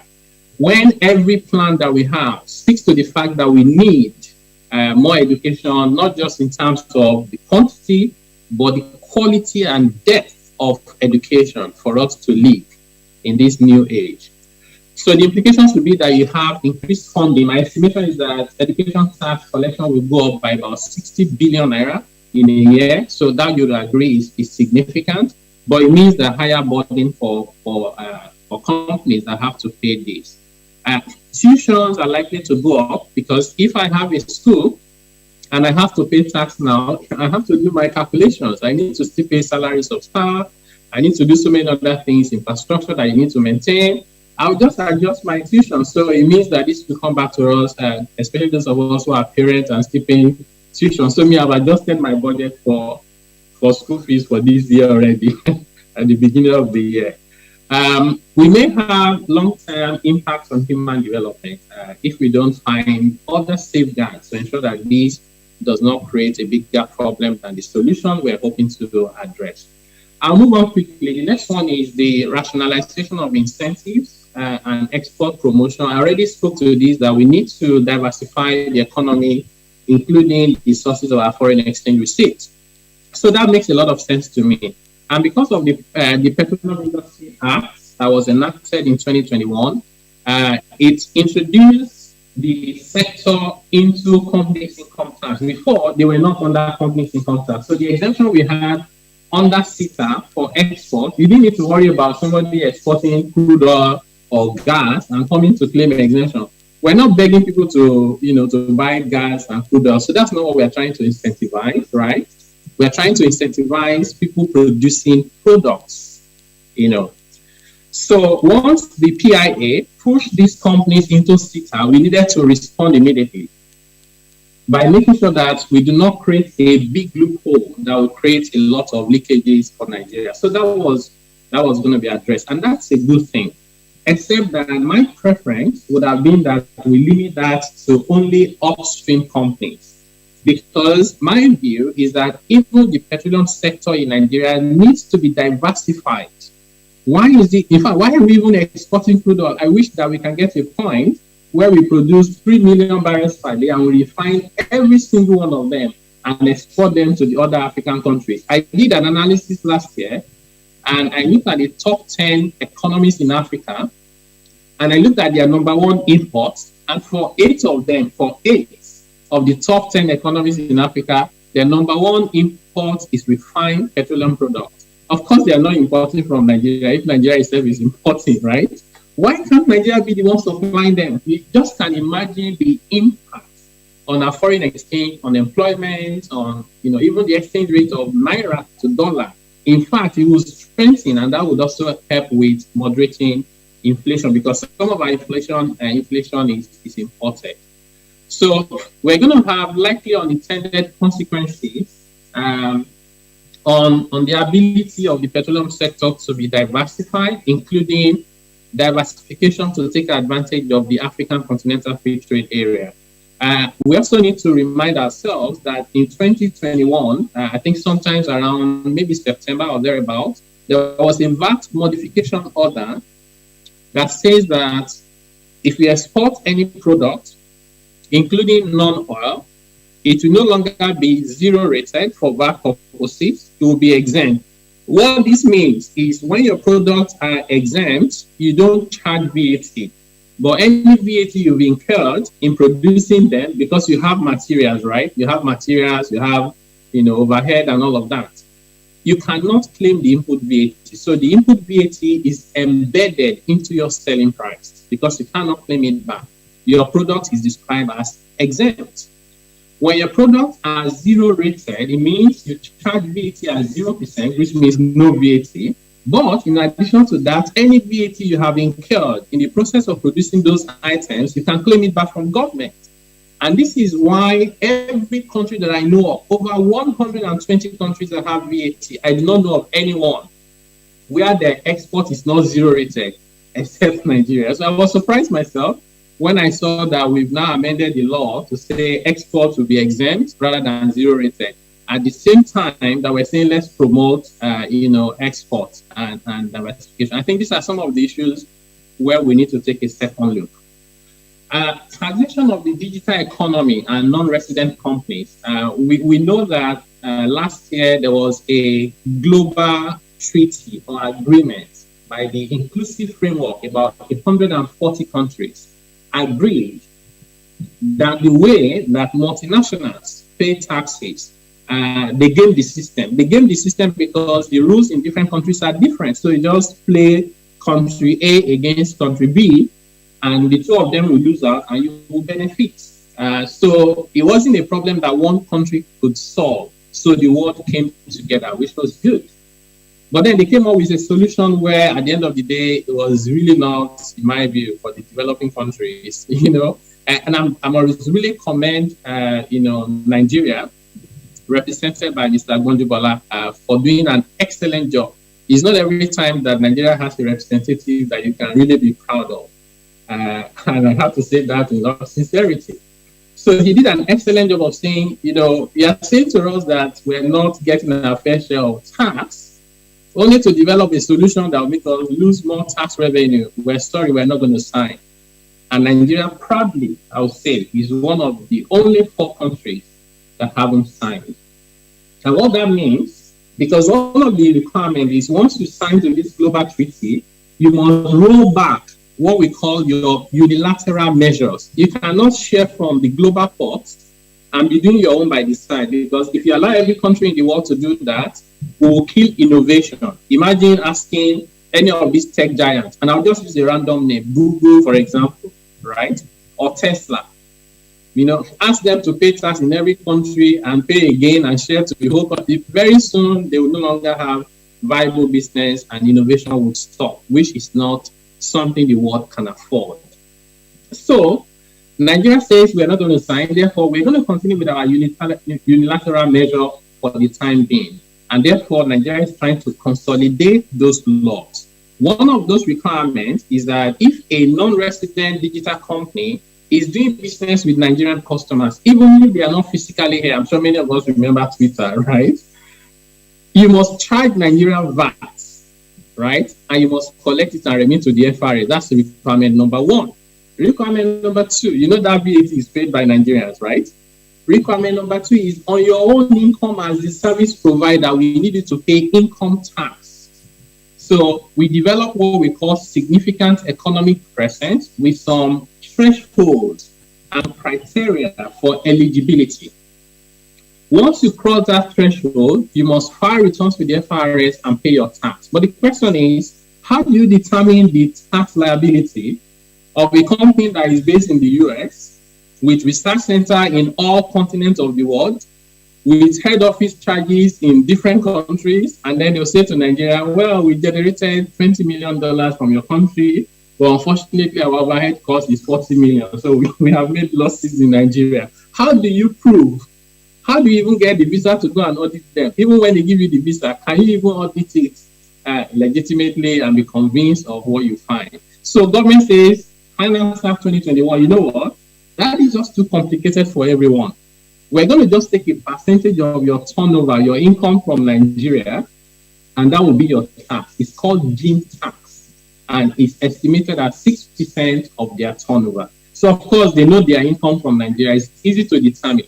And in fact, FRS can actually get that number independently, because every Nigerian company that pays would also want to file returns and claim that as an expense. Long and short of my story is that these companies will have to charge VAT, and they will have to pay companies' income tax. What are the implications?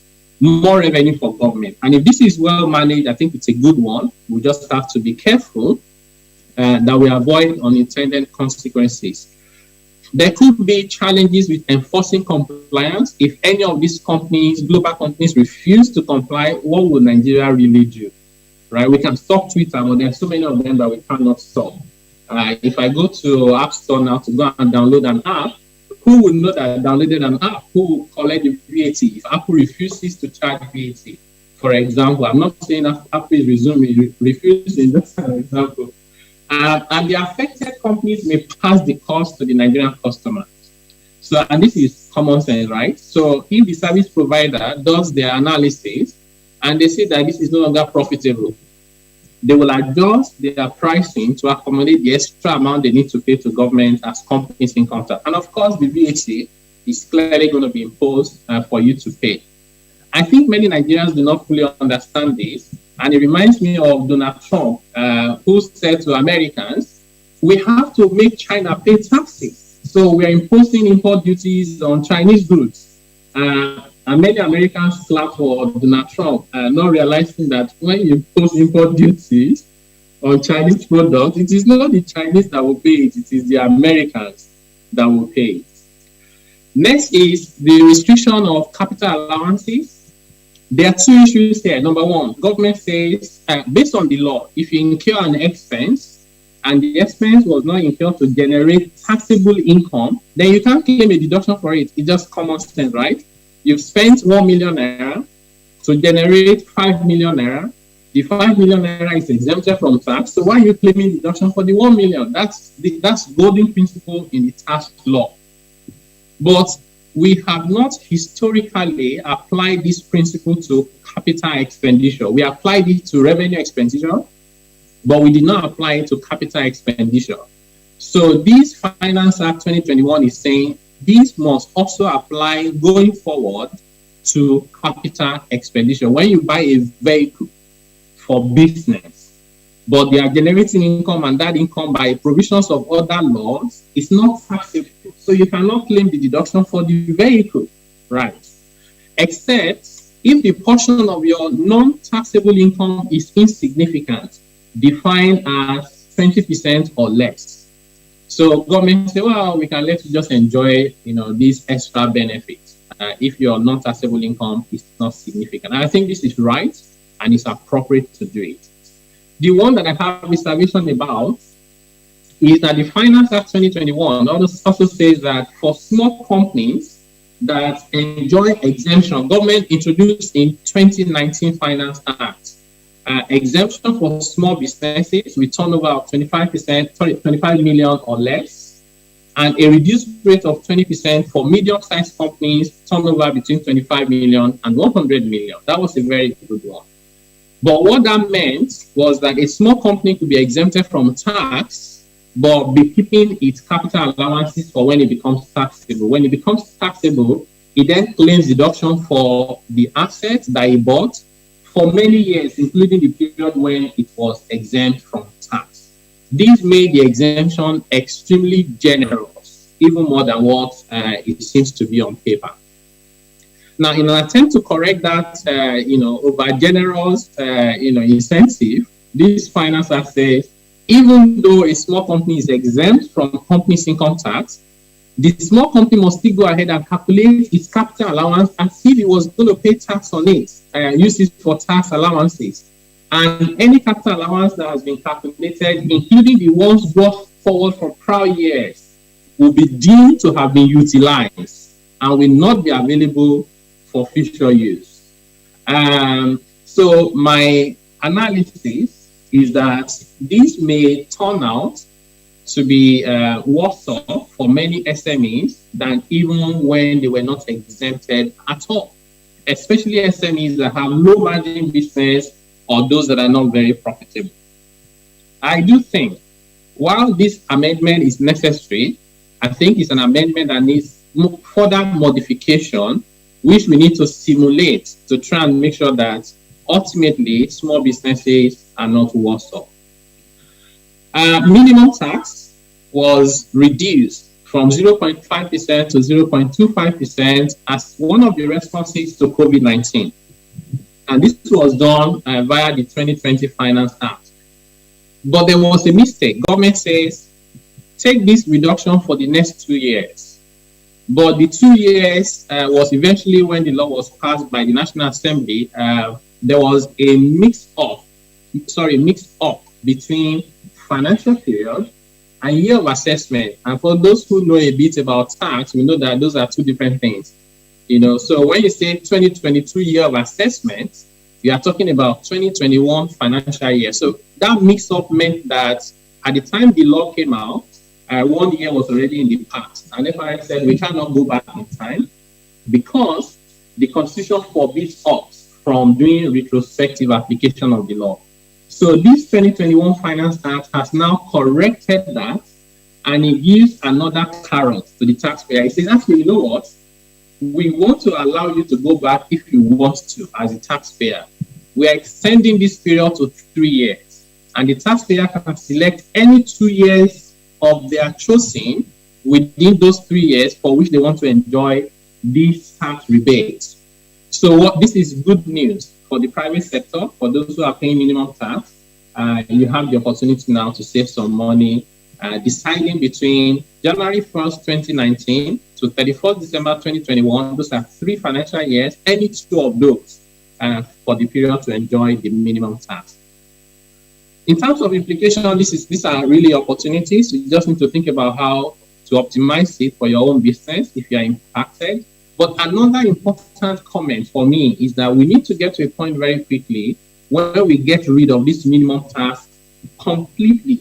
It is not right to make a company pay tax when they are making losses. I know that the concern in government is that many of those losses cannot be trusted, which is true. But it is also true that many of the losses are legitimate. They're just honest people doing business honestly and making losses legitimately.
Recording in the progress. budget, along with the Minister of Finance, made this point during the budget presentation, and it's commendable. We now have over ₦1 trillion from independent revenue. I think it can be a lot more than that.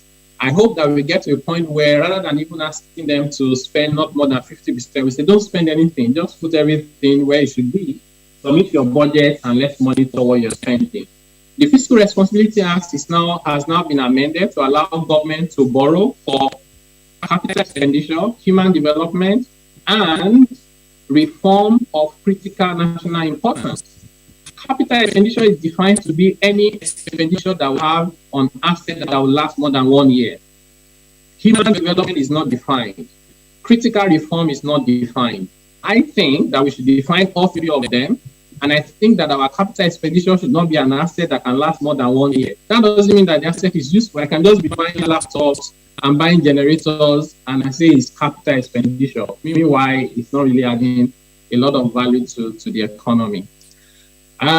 So my closing thoughts, because I think I'm probably overspending time. My closing thoughts, number one, I think we need to improve our tax policy design. I have to admit that tax policy, fiscal policy is not the easiest thing to design because it has moving parts. As you're addressing one area, you may find something else is moving in the wrong direction. Particularly using evidence-based, data, and thinking about the impact assessment and engaging the private sector. The Manufacturer Association went all the way to Mr. President to discuss this exercise, and Mr. President said we're going to have a look at it, and then it seems like it didn't matter anymore. So those things don't build trust. If in terms of engagement, you can listen. You don't have to always do what the engagement says you should do, but you must be able to come with a superior argument to what the private sector has provided. The UK just announced recently that they're going to implement this global initiative on taxation of digital economy from 2023, and they have brought out the regulation now, and they have a 12-week window for engagement. So when you give me 1 year to think and plan and to engage, man, I cannot come back and start complaining. We need to enhance coordination, both vertical and horizontal.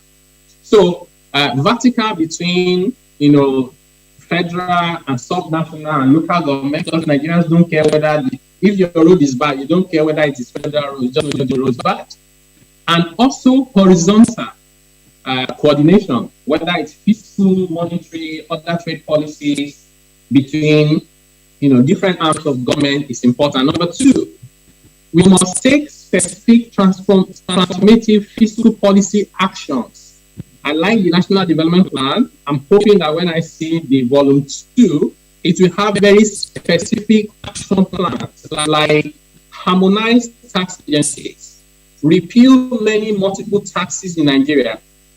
98% of government revenue from taxes is coming from less than 10 taxes, but there are over 60 taxes. If you repeal 50-something taxes today and replace it with one, Nigerians will not complain and government will make more money from it. Number 3, provide enabling business environment, enhance competitiveness, and leverage technology to grow revenue.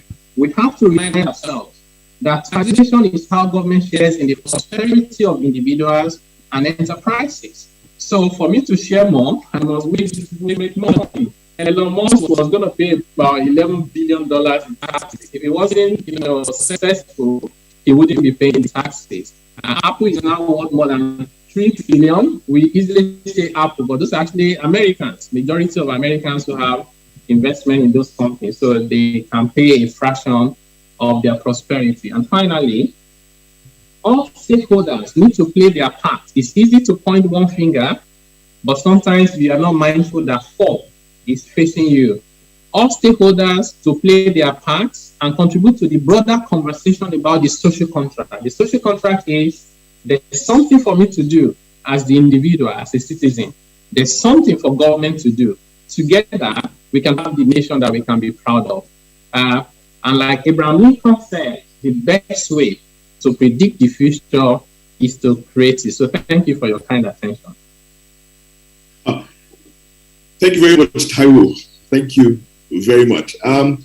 Two things I'm going to emphasize on. First of all, before we even go into the questions, everything I hear, the summary of your presentation is taxes, taxes, more taxes. There's going to be a prayer session at the end of the presentations. I mean, after the breakout presentations. It is important for your own sake and for the sake of Nigeria that we pray. Because I think things are not, well, it's a hopeful future, but we need a divine intervention. And I would encourage you to join that prayer session at the end of the presentations. Another thing is that people have asked for the presentations. I would ask that you go to LinkedIn and follow the Nigerian Economic Outlook. Follow the Nigerian Economic Outlook. We will drop some videos there, we will drop some presentations there, and we will only share presentations that the presenter or the owner of the presentation have permitted us to share. So we'll drop videos there, we'll also drop presentations there as permitted, so you can take from there. So please go, if you're on LinkedIn, go to LinkedIn and follow the Nigerian Economic Outlook. The Nigerian Economic Outlook on LinkedIn. Taiwo, there are many questions for you, and I will just ask that you please clarify the tax in the education sector. Now, there's clarity on the TET tax, which is on corporates and goes to the education tax fund. But you talked about a tax for the educational institutions, which may have a direct impact on increased school fees. Please, do you want to clarify that? Yes, I'm happy to do that. We have very little time, and we have quite some questions to go through. So please. Okay, I'll be very brief. Yes. So, if you have an institution providing education, some of these are owned by, say, religious organization, but it really doesn't matter. If your educational institution is of a public character, in other words, the essence of providing that service and the money you make is not going to some shareholders, but it's being reinvested back into education and all of that, then the law says you should not pay company income tax. So what the lawmakers have done, they have removed that provision from the exemption list. In other words, what it means technically is, even if your public institution that you're using to provide education, is of a public character or not, doesn't matter, you must pay company income tax. The only way you can legitimately avoid this tax is to make sure that the registration of the entity that you use to provide education services is not limited by shares, right? It could be limited by guarantee or stuff like that, such that by the design of the entity, the profit cannot go to the shareholders, it goes back to the purpose of the entity. Then you would avoid the tax. Otherwise, you have to prepare now, if you're a company, to pay tax at 30% for company income tax if you exceed 100 million revenue per annum. If you are between 25 and 100 million per annum, you pay 20%. If you're under 25%, you don't pay any tax. You need to also pay education tax of 2.5% as well. And when you do pay dividend eventually to the shareholders, you pay withholding tax of 10%. Okay. Is there any hope that this tax exemption for bonds will come back? Is there any hope for that? I'm always very hopeful, personally, maybe to a fault. So I'm personally hopeful. And I believe that government would listen to voice of reason. So I'm currently working with the capital market to say, let's provide the information to get government to see why this is important for us to try and, at this time, encourage, investment, because otherwise, corporate risking fund by corporate will just become a lot more expensive. So there's no immediate hope that this will be reversed, maybe this year, but I'll say maybe before the end of the year or maybe next year. Hopefully by the next Finance Act. Okay. When will the application of the 2.5% education tax be? When will it go into enforcement? Yeah, so it has started already. So in fact, for the profit that you generated in 2021, the returns are due in 2022. When you're filing the returns in 2022, you have to apply the higher rate of 2.5% because the 2.2% is no longer applicable.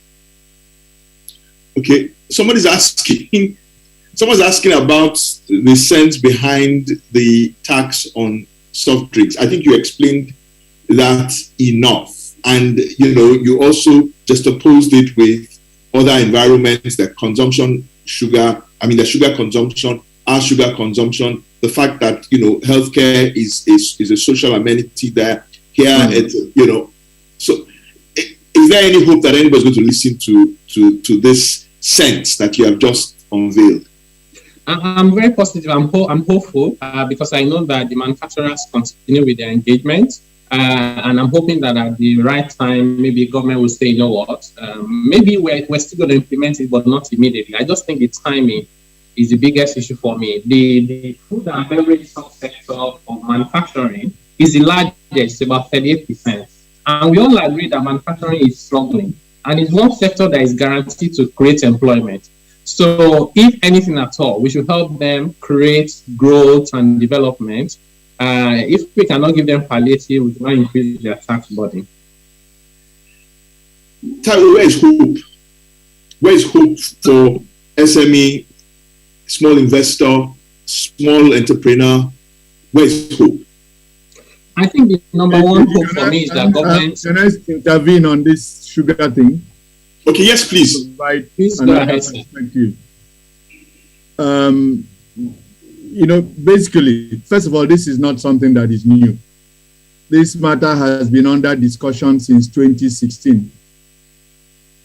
In 2016, when it was first contemplated, the economy was in recession, went into recession, 2016 and 2017, so it was suspended. In 2018, engagement, and over this period, if you ask the manufacturing, the man, they've known and they've engaged. I've been in several meetings over this subject, and then COVID came, and again it was decided to suspend it as part of the portfolio of palliatives and whatever. But what are the facts? First of all, okay. I hear Taiwo's this thing about 8 kg average sugar consumption, but I don't know how reliable those numbers are. When we have huge informality, some sugar imports are under-declared, even the production of... But what are the facts? The evidence is that in our public healthcare institutions, we are seeing an increasing burden of what we call non-communicable diseases, like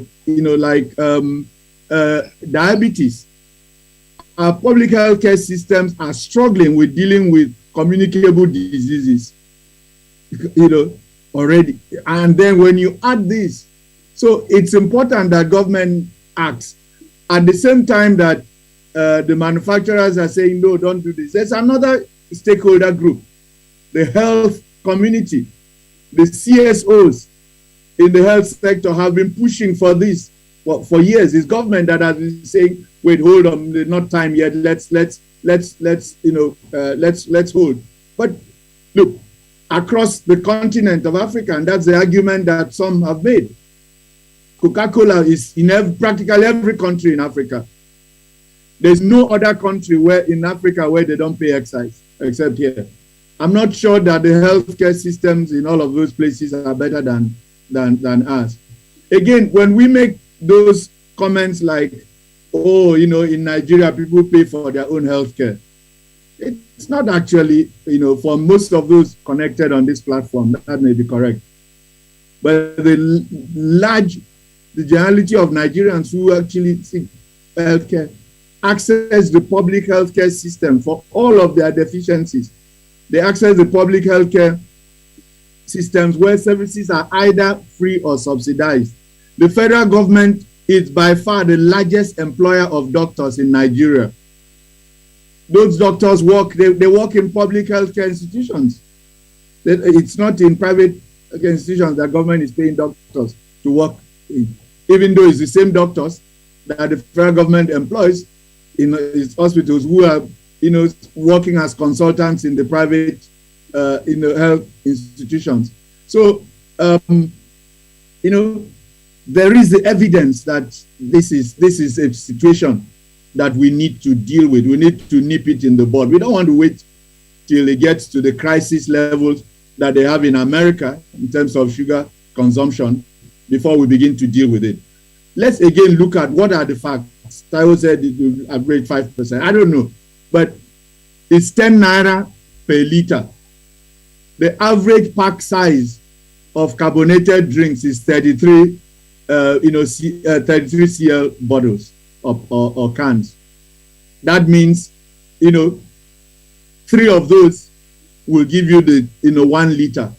And so what this means therefore is that this tax adds 3 naira 30 kobo to a can or a bottle of soft drink. I'm not sure really that it's such a huge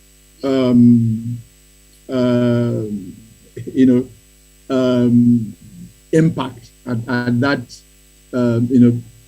level, especially given what is the established social impact of this. It's because look at it. Whenever the doctors in public hospitals go on strike, you see the impact on public health care. People are dying. People can't access. So the notion that Nigerians don't they pay for their health care is not one that is supported by the facts on the ground. Okay, Phoebe, this is getting very interesting, and I like the facts that you have brought to the table. It has made robust this conversation. Pastor Ben always teaches us 2 things. He teaches us facts and he teaches us truth. And I like the fact that you are at least at hand to moderate our emotions on these things, because sometimes we really need to come to the table with our minds on this. Thank you for that interjection, sir. Taiwo. Yes. Thank you very much. So I do very much understand the point made by Pastor Ben Akabweze, and I do not disagree with all of them, even though I still have my different perspectives. So my Christian says up to 5% increase, and my up to 5% is the ones that Pastor Ben mentioned are the middle class prices. So for a 1 liter of those kind of sweetened, non-alcoholic, and all of that, you would easily find some of them that go for as little as 100 naira per 1 liter. So that gives you at 10 naira. That's even about 10%. If you do 10 naira on 100, if you do 100 naira for 50 cl, and that gives you 5%. For the high-end one, of course, if you're buying your Coca-Cola and other products at the mall, you probably will find that it's only about 2% increase. So, but on the average, and I said particularly for the lower end, right, it will be up to 5%. So, indeed, the issue with sugar is something we should address. I suppose my message is the timing. I'm aware of those previous engagements, actually, but I'm saying the sector is not out of the wood. The reason why we did not impose this tax 2-3 years ago are still the same reasons today. And the sector is saying, even if you think sugar is a problem, why are you imposing it on the final product of the manufacturer? Why are you not just taxing sugar? So if I walk into a mall today and I buy plenty of sugar to take garri with it, I don't pay the excise. But when I buy a bottled drink, I pay the excise. So these are the policy issues that we have. But I'm sure that we can get to a point where we begin to reconcile them. Yes. Thank you very much, Taiwo. Taiwo, this is getting a very robust conversation, and I'm enjoying it. But we're limited by time. You said something about refineries, and you said something about refining capacity, which is very interesting, really. That if we increased our refining capacity and stopped and reduced our export, and then reduce our import of refined products and focus more on export of refined, I mean, that will do us good, particularly intra-Africa. So the point you're making, should we all be waiting for this Dangote refinery as the one that will deliver us, or should we also encourage modular refining capacity and increase the capacity that way? What do you have to say about that? Yeah, I think we should encourage all the capacities that we can get, both in terms of meeting local demand and also servicing the rest of Africa. Is extremely important. I think Nigeria should actually have a 3 to 5 year plan just to accomplish that purpose, where we refine and only just, and in fact, we get to a point where we now create refineries in many of these countries that will be owned by Nigerian companies as their subsidiaries. I do think that removal of petrol subsidy is critical. My view is that government needs to try and speak the language that people can understand in how they explain it. This is the most compelling argument that you can provide when people see that it is convincing enough. And if Labour and the rest of them will not allow government to remove it, you then have to make sure that people get the subsidy based on people you target at the pump. At the moment, the point for subsidy is the point of importing the product. If you import refined product today and you dump it in the Atlantic, you get the subsidy.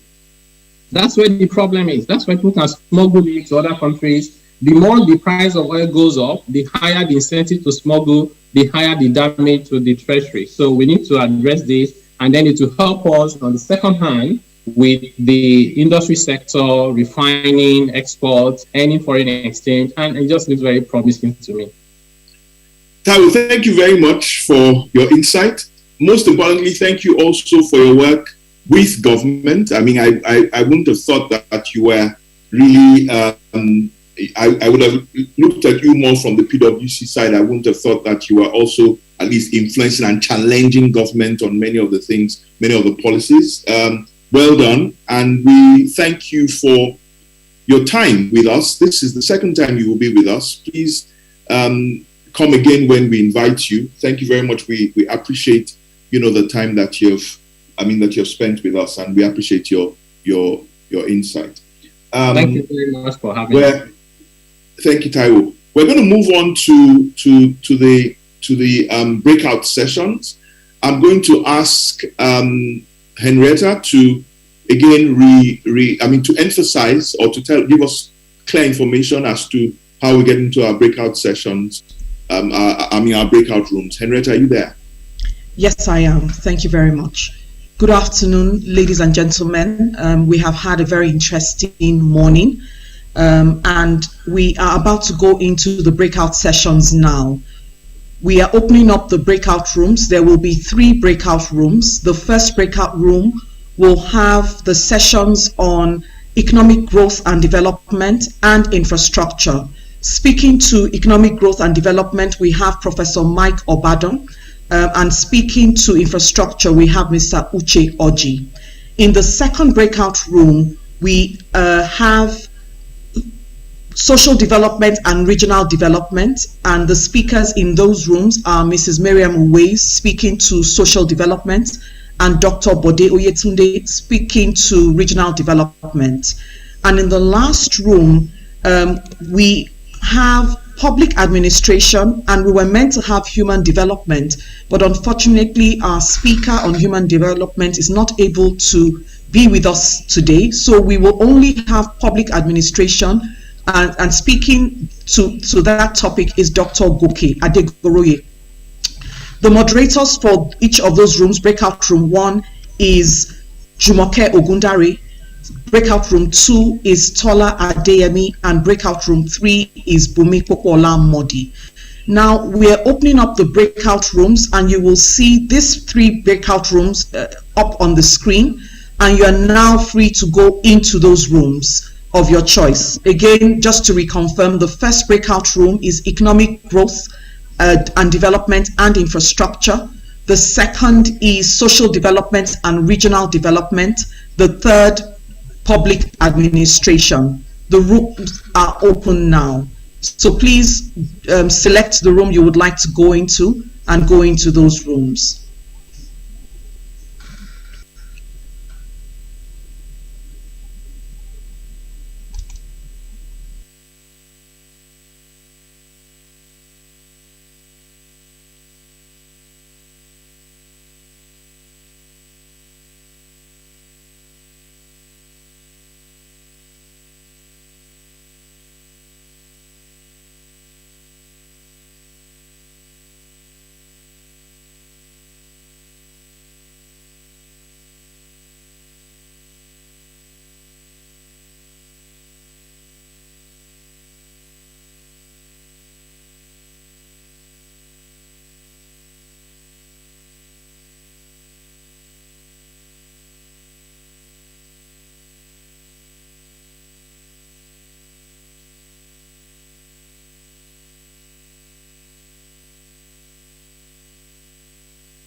If you go to if you're using a laptop, just look to the right bottom of your device. You see breakout sessions.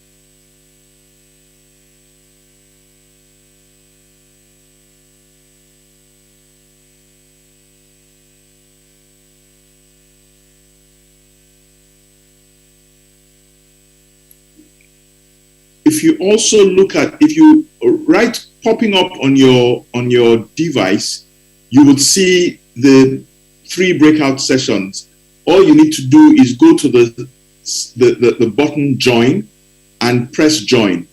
It will take you automatically to the breakout session. It will take you automatically to the room.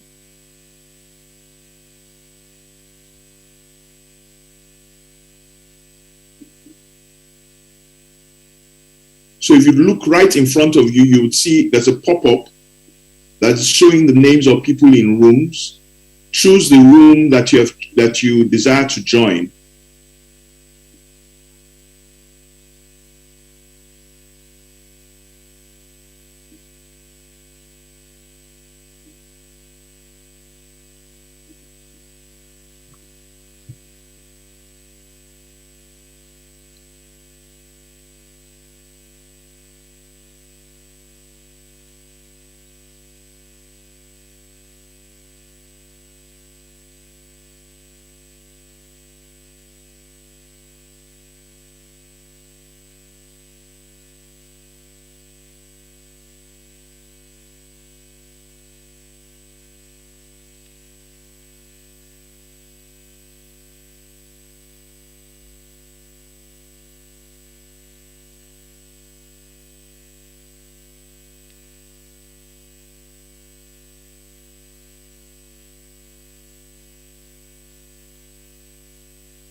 Okay, for those of us who are still here, please just look at the pop-up that has come on your device.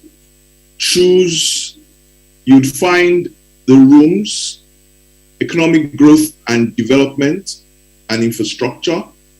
Just click join by the side. You will join. There are already 155 people, 153 people in that room.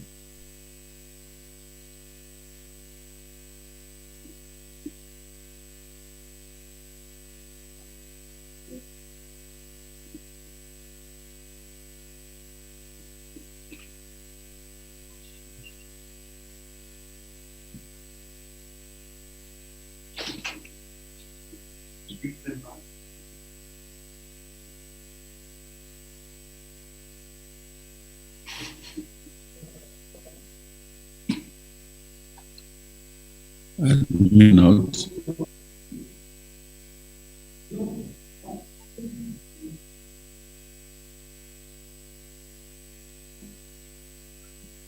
Dr. Adegoye, your session It's human development and admin. Yes. If yes. you look on your... It's not there. Yes. We're there, but it's not allow me to join. Yeah.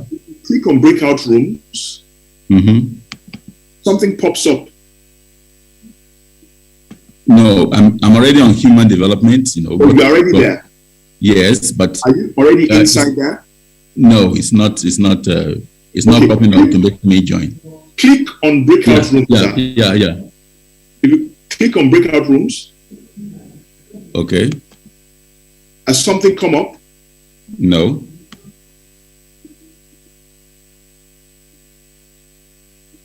It just says not join. Okay, I'm trying to join. I'm trying to join. It's not. Yes. You will see a pop-up will come up. Has it come up? That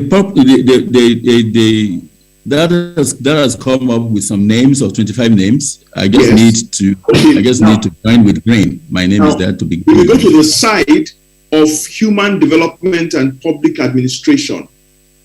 Just go to the side of it. Click on it and go to the side of it. Yeah. You see join.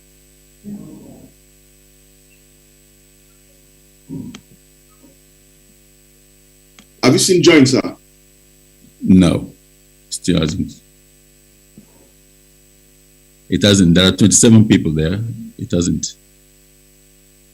Yeah, maybe it says I'm in there now. My name is there. Okay, are you there alone? No, there are 27 people.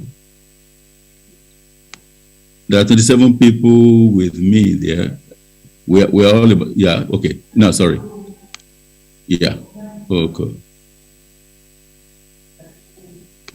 Yeah, I think that's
Recording in progress. Best Teacher Award in February 2013. Thank you, Professor Obadan, for being here to share your thoughts. Our second speaker this afternoon will be speaking on the opportunities in the infrastructure space, and it is my pleasure to introduce Mr. Uche Oji. Mr. Oji is the pioneer managing director and chief executive officer of the Nigerian Sovereign Investment Authority, NSIA. He has worked in executive management capacities in several organizations, including UBS Securities in New York, JP Morgan Securities in London, and Goldman Sachs Asset Management. He had served as the acting financial controller at Diamond Bank, which is now Access Bank PLC. Mr. Oji serves on several boards, including the Board of Infrastructure Credit Guarantee Company, InfraCredit, as chairman. He also serves as non-executive director on the boards of Development Bank of Nigeria, DBN, Family Homes Funds, NG Clearing, and Nigeria Mortgage Refinance Company. Mr. Oji, you're welcome.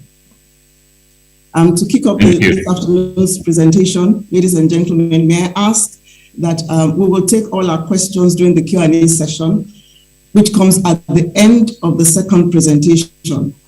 So may I ask that you type your questions in the chat box and send those questions to me directly and not to the speakers. Thank you very much for your cooperation. I now ask Professor Obadan to give his presentation. Professor Obadan. I will stop sharing. Would you prefer to share your screen, Professor Obadan, so I can stop sharing my screen? No, you can do that, Madam. Thank you very much. It's my very great pleasure to be with you.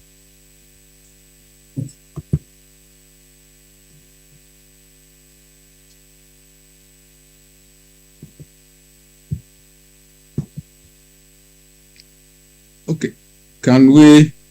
Can you all see Okay. Professor Badon's presentation? Okay. Professor Badon?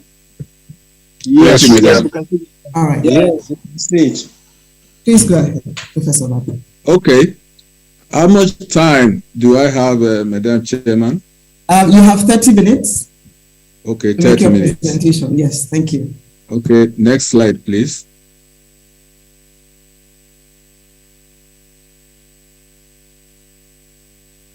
I'm not able to control your slides from here. Can you go to the next slide? Yes, just give me a minute.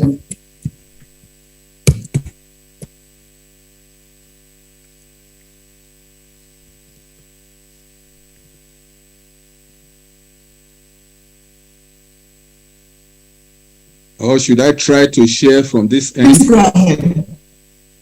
Okay. Please go ahead.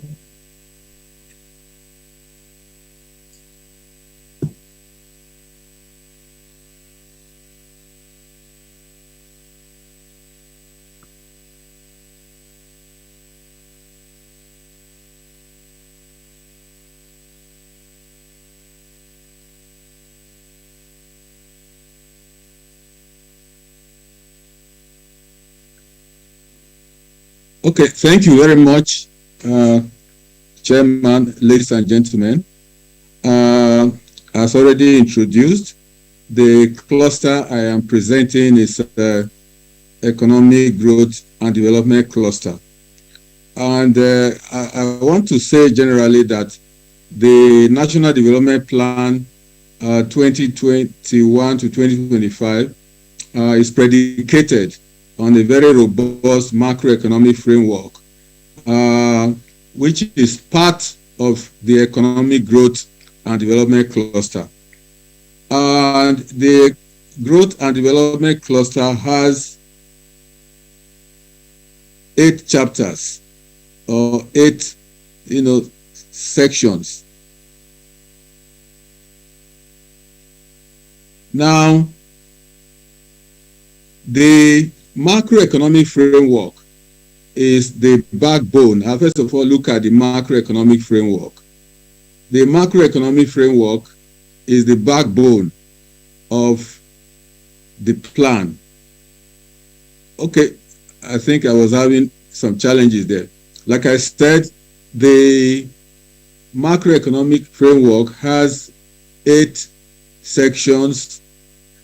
Sorry, not the cluster has 8 chapters, as it were.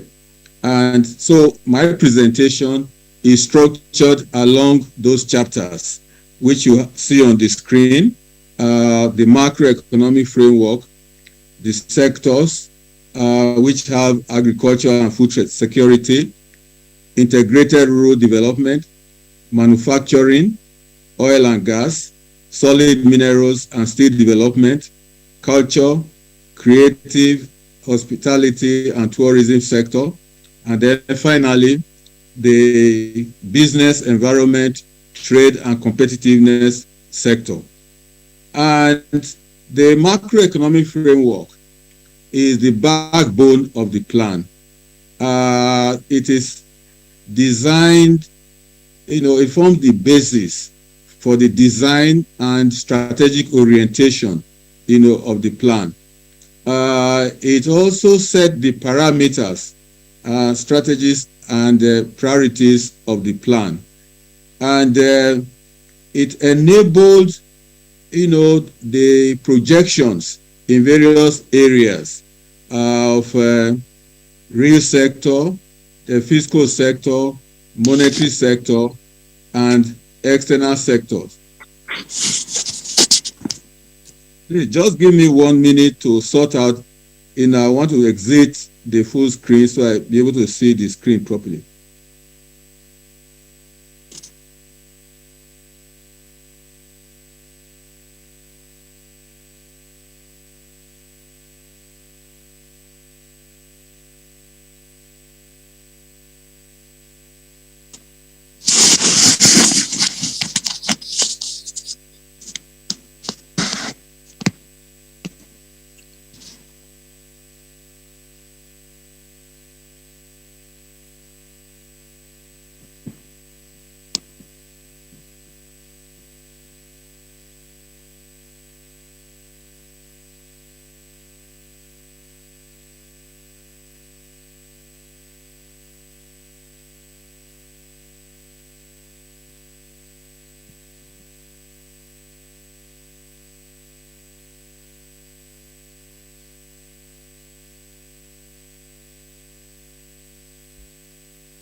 I apologize.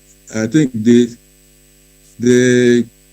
PowerPoint is covering the whole page, and I'm not able to see the minimize or view, icon.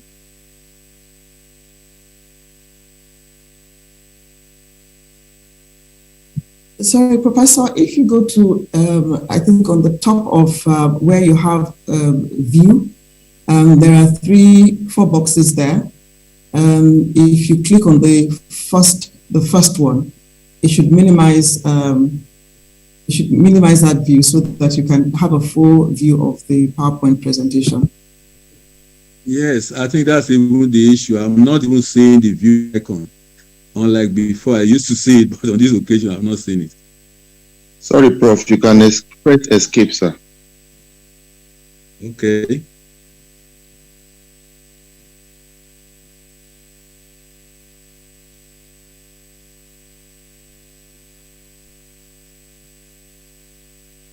It's not functioning.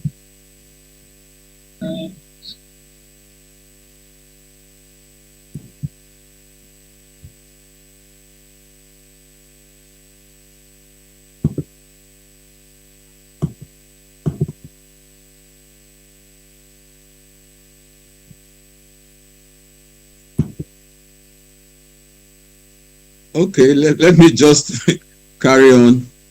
I can't locate it. What I said before is that the macroeconomic framework is the backbone of the plan. And the framework is guided by various assumptions relating to oil production, oil price, budget benchmark. The oil price is put at $55 per barrel on average against 2.2 million barrels per day, oil production on average over the plan period. And what are the key features of the macroeconomic framework? Real growth rate, average of 4.65%. Employment generation, 21 million jobs.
Recording in progress.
Recording in progress.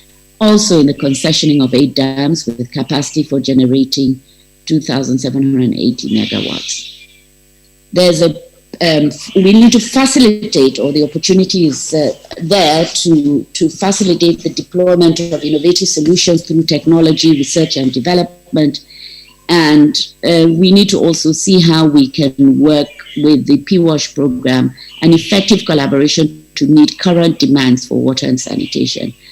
The opportunity is there because we have slated a total public investment of 1.66 trillion naira for water and sanitation. Next slide, please. Next slide, please. Hello? Hello? Hello? Yeah. Hello? Can we have the next slide, please? Okay, I have changed the slide. Is it not showing? No, okay. The environment and disaster management, we aim to lay the foundation to transit to a green economy by 2025. And opportunities such as increased investment in environmentally sustainable activities to support our drive for concentric economic diversification from an oil-based economy, especially in relation to the diversification of energy production through renewable and bioenergy options. Pathways to reaching net zero by 2015 include efforts aimed at advancing climate goals. We must increase carbon space for growing economies.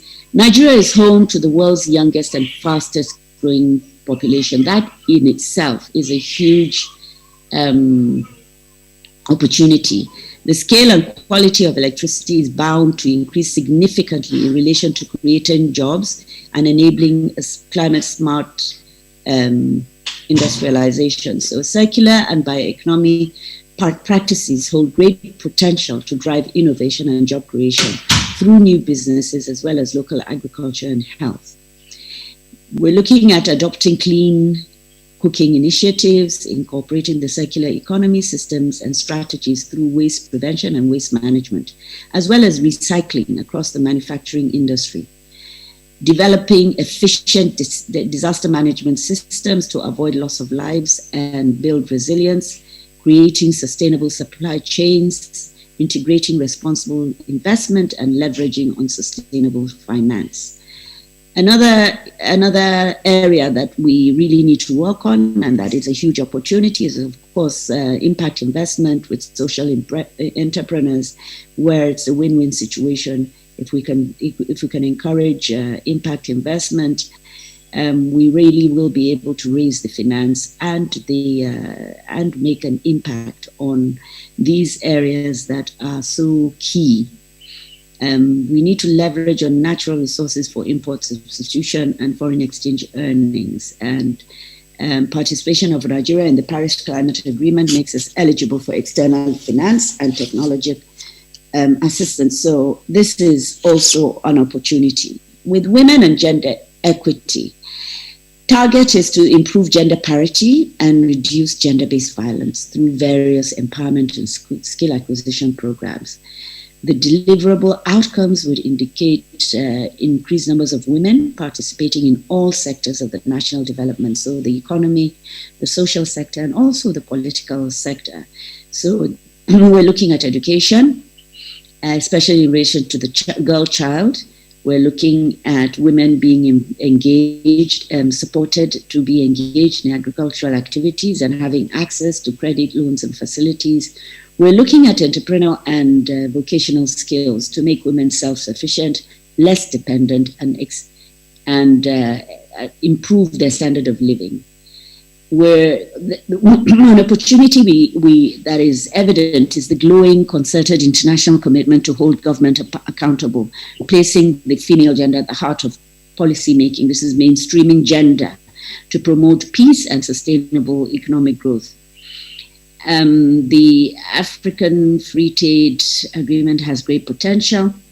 We need to, however, strengthen legislative and policy frameworks by 2025 to promote deeper integration and mainstream, empower, ensure that we have policies to prevent SGBV through an online referral system, again, leaning on technology, and then advocacy campaigns against harmful cultural practices, and there's still so many.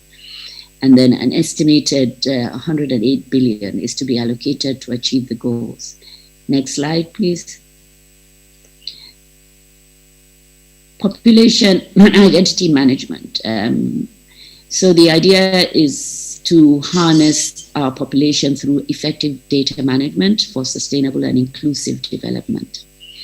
Limited resources must be properly managed. What we witness is our growth is not as fast as the reproduction that happens, especially in the at the bottom of the pyramid.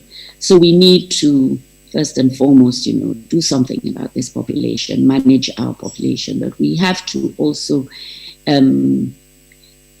have these strategies to expand the current population and identity management system, increase awareness and access to family planning benefits and options. There's a lot of work that has been done in respect of the national identity number, but we need to do so much more to make it a foundational ID for all aspects, linking it up with or it's already started, but the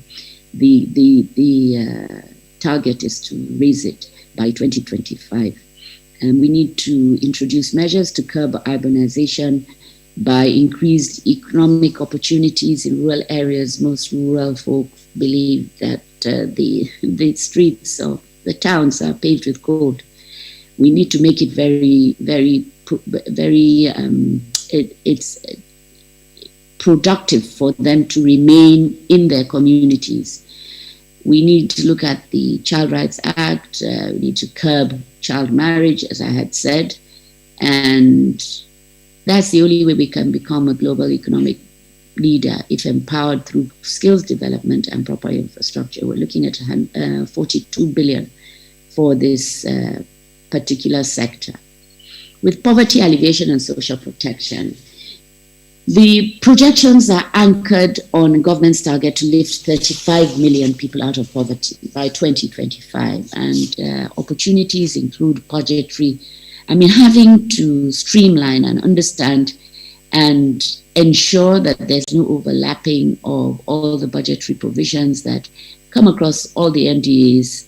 And if we're able to do that, the interested entities like the private sector can leverage on that to support what's going on. We need to harmonize policy, legal, and institutional frameworks at federal government and local government levels, and state levels, as well as local government and community efforts. This is very important because we need to have a bottoms-up approach. That is resetting.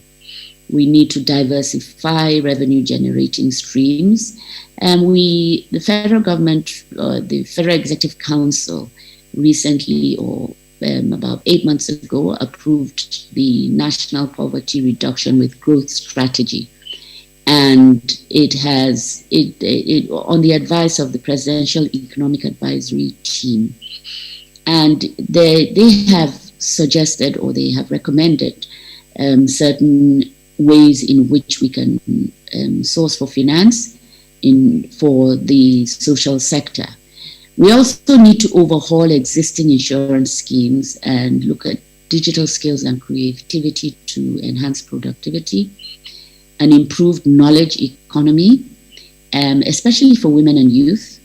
Then we need to look at how we can focus on agriculture, environment, and climate change, because they provide opportunities for poverty reduction through agribusiness, crops, livestock, farming, access to credit. And then, of course, entrepreneurial financial literacy and vocational skills, resulting in developed livelihood skills and financial independence.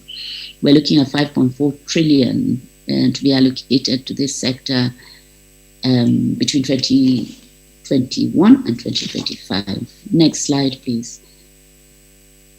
But then with the humanitarian affairs, which is actually part of the environment and disaster management, the sector, that it was under the technical working group, focuses on building capacity within the MDAs and developing frameworks for liaising with domestic and foreign donors for the more efficient management of finances. Right now, it's a bit haphazard.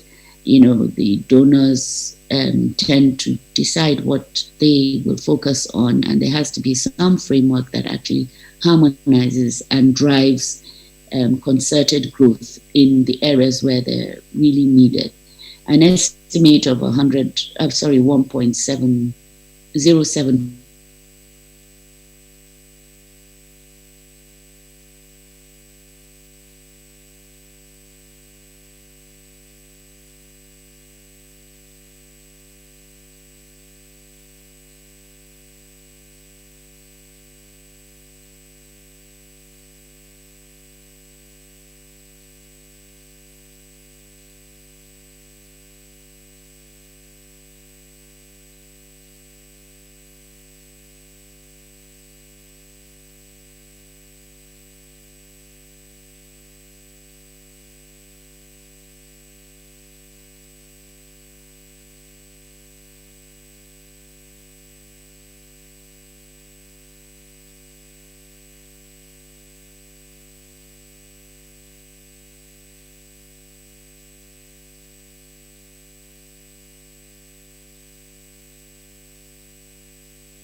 SMEs, and large corporations to produce quality and competitive products and support them to trade in several markets, and so on.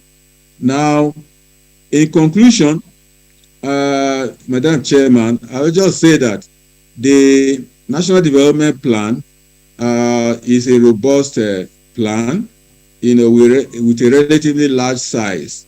The plan places greater emphasis on non-oil exports, non-oil sector growth, so as to insulate the economy from exogenous shocks from commodities, also ensure exchange rate stability and fiscal stability. The projections, are achievable, barring, any, untoward occurrences. For example, debilitating negative external shocks. Of course, if we also have reasonable macroeconomic stability, and then the policies, programs, and projects are effectively implemented, then certainly, most of the projections, are achievable, will be achieved. And importantly, Madam Chairman, the expectation is that the active involvement of the private sector in plan financing and implementation is very critical to the success of the plan. So on that note, I want to say many thanks for your kind attention. Thank you very much. Thank you very much, Professor Badan, for a very, very in-depth breakdown of the National Development Plan, economic growth and development. Thank you very much for your time. As you have said, it's a very robust plan, broad-based, that would lead to economic expansion and growth if properly implemented. But a common denominator across all the sectors that you have mentioned is infrastructure development. And I'm happy to have Mr. Uche Oji present and share his thoughts on infrastructure development as it relates to the National Development Plan. So, Mr. Oji, please go ahead and give your presentation. Are you able to share your presentation? Yes, I can. Maybe you can help me put the existing one down, and then I'll share mine. All right.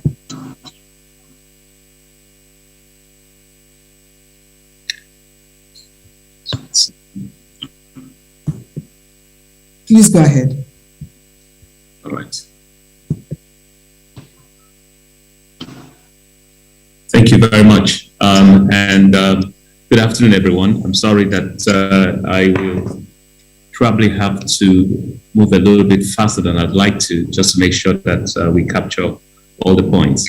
But let me start by thanking the organizers of this event for inviting me. And I think the Professor Obadan and everybody else who had spoken earlier have done a lot of justice to the essence of the plan. And I will probably speak to the things that we are involved in as it relates to the plan and the practical aspects of how that helps the plan become achievable within the areas that we are involved in. And I think, and I hope we can get this done in under 30 minutes because I think the time is quite far gone. So let me start, and I hope I can. Is my screen showing? Yes? Yes. Okay, perfect. Yes. All right, perfect. So there'll be three aspects to my presentation. And of course, I will shorten the section on the National Development Plan because everybody has referred to it earlier. But I'll speak to also the role of NSIA within the plan, some of the key projects that we have that are related to the plan, and then we can open it up for questions.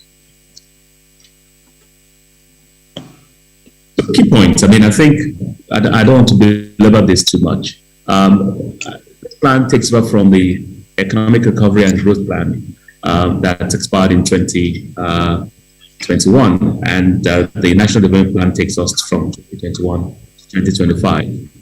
There are a couple of key points. The first is obviously the expectation that the plan will raise our national GDP from 179 trillion naira to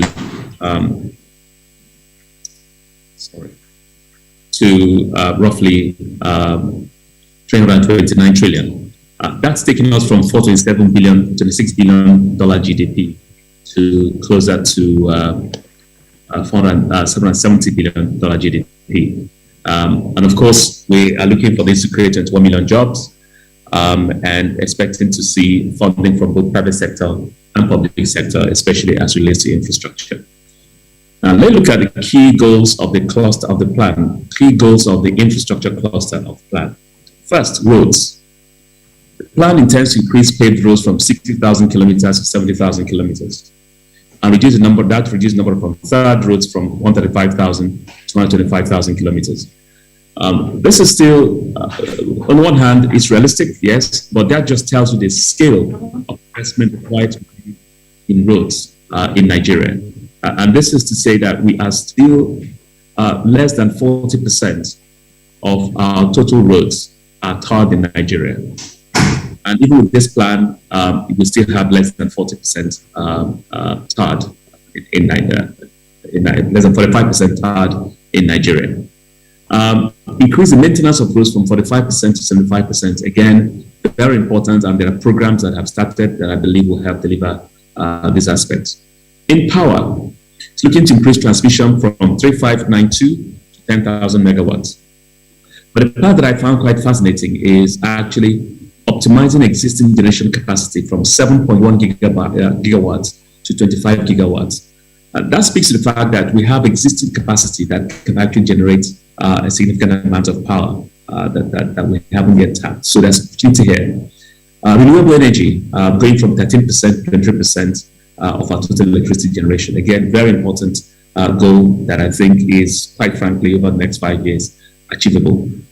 Aviation, taking us from 17 million passengers to 45 million passengers, and cargo handling from 208,000 to 77,000. Again, all of this require investments that I believe we can speak to in the course of this conversation. Water transport, grow output from 80.2 million metric tons to 100 million metric tons. And this is very, very, very important. And I didn't have any chance to speak to this in the course of my presentation. So let me address this here. Many of you may not know this, but the most important highway in the United States is the Mississippi River.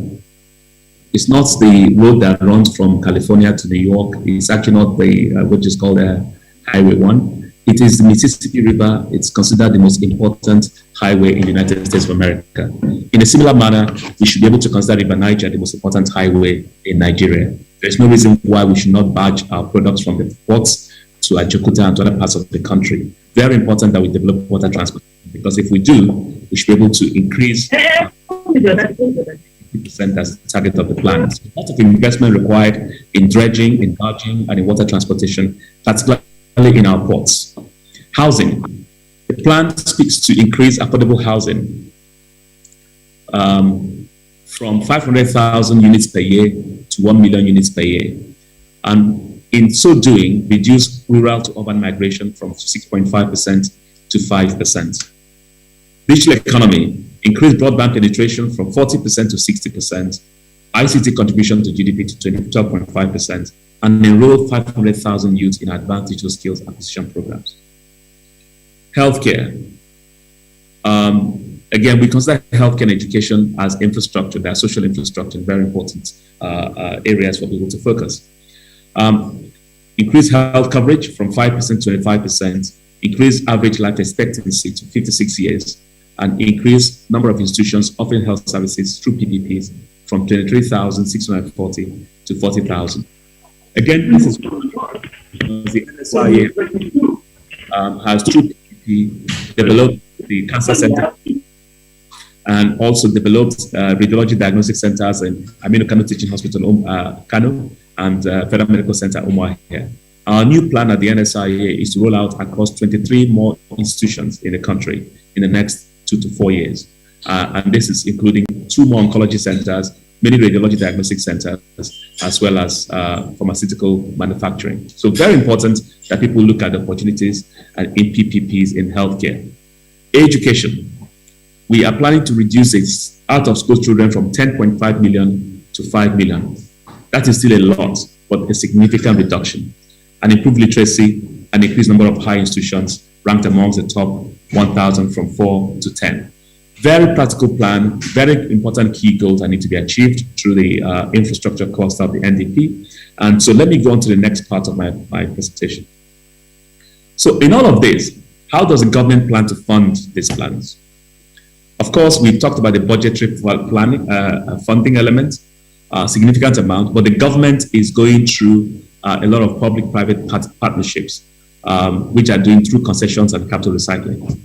Many of you have heard of the Highway Development Management Initiative. If you haven't, the Ministry of Works recently advertised for the private sector to take over 12 different highways that have been invested in by government, built by government, so that they can maintain, manage, and toll it. So the first important aspect of this is that these roads are now going to be tolled again, because it's an important aspect of how you can keep the roads maintained. I think it was a strategic mistake when we took up the tolling structure, because that took away a significant portion of revenue necessary for maintaining these roads. And I'm glad that this is coming back. Countries cannot maintain their roads just by continually allocating from the budget. Some countries will toll, some other countries will impose what they call a petroleum tax.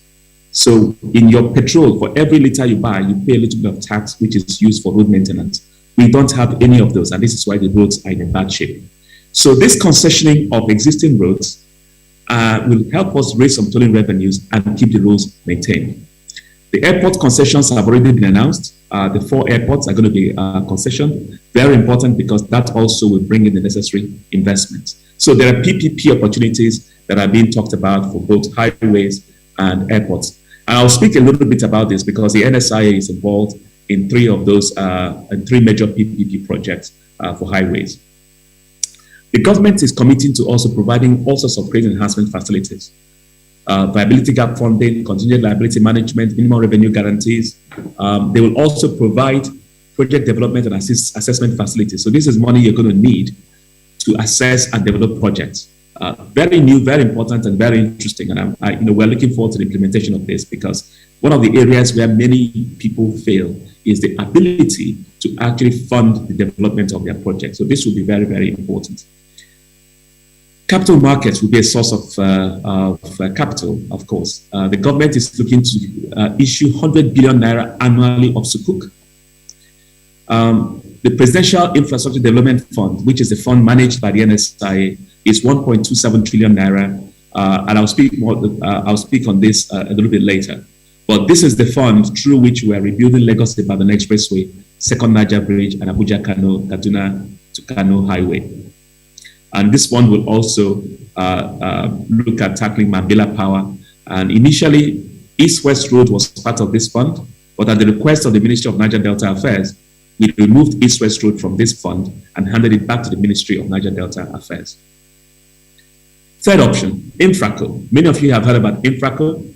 Infraco is a fund set up by the Central Bank, the NSIA, and the AFC. It's been capitalized with 1 trillion naira. Central Bank providing 70% of that, NSIA 10% of that, and AFC 20% of that. We are targeting capital raise of an additional 15 trillion naira.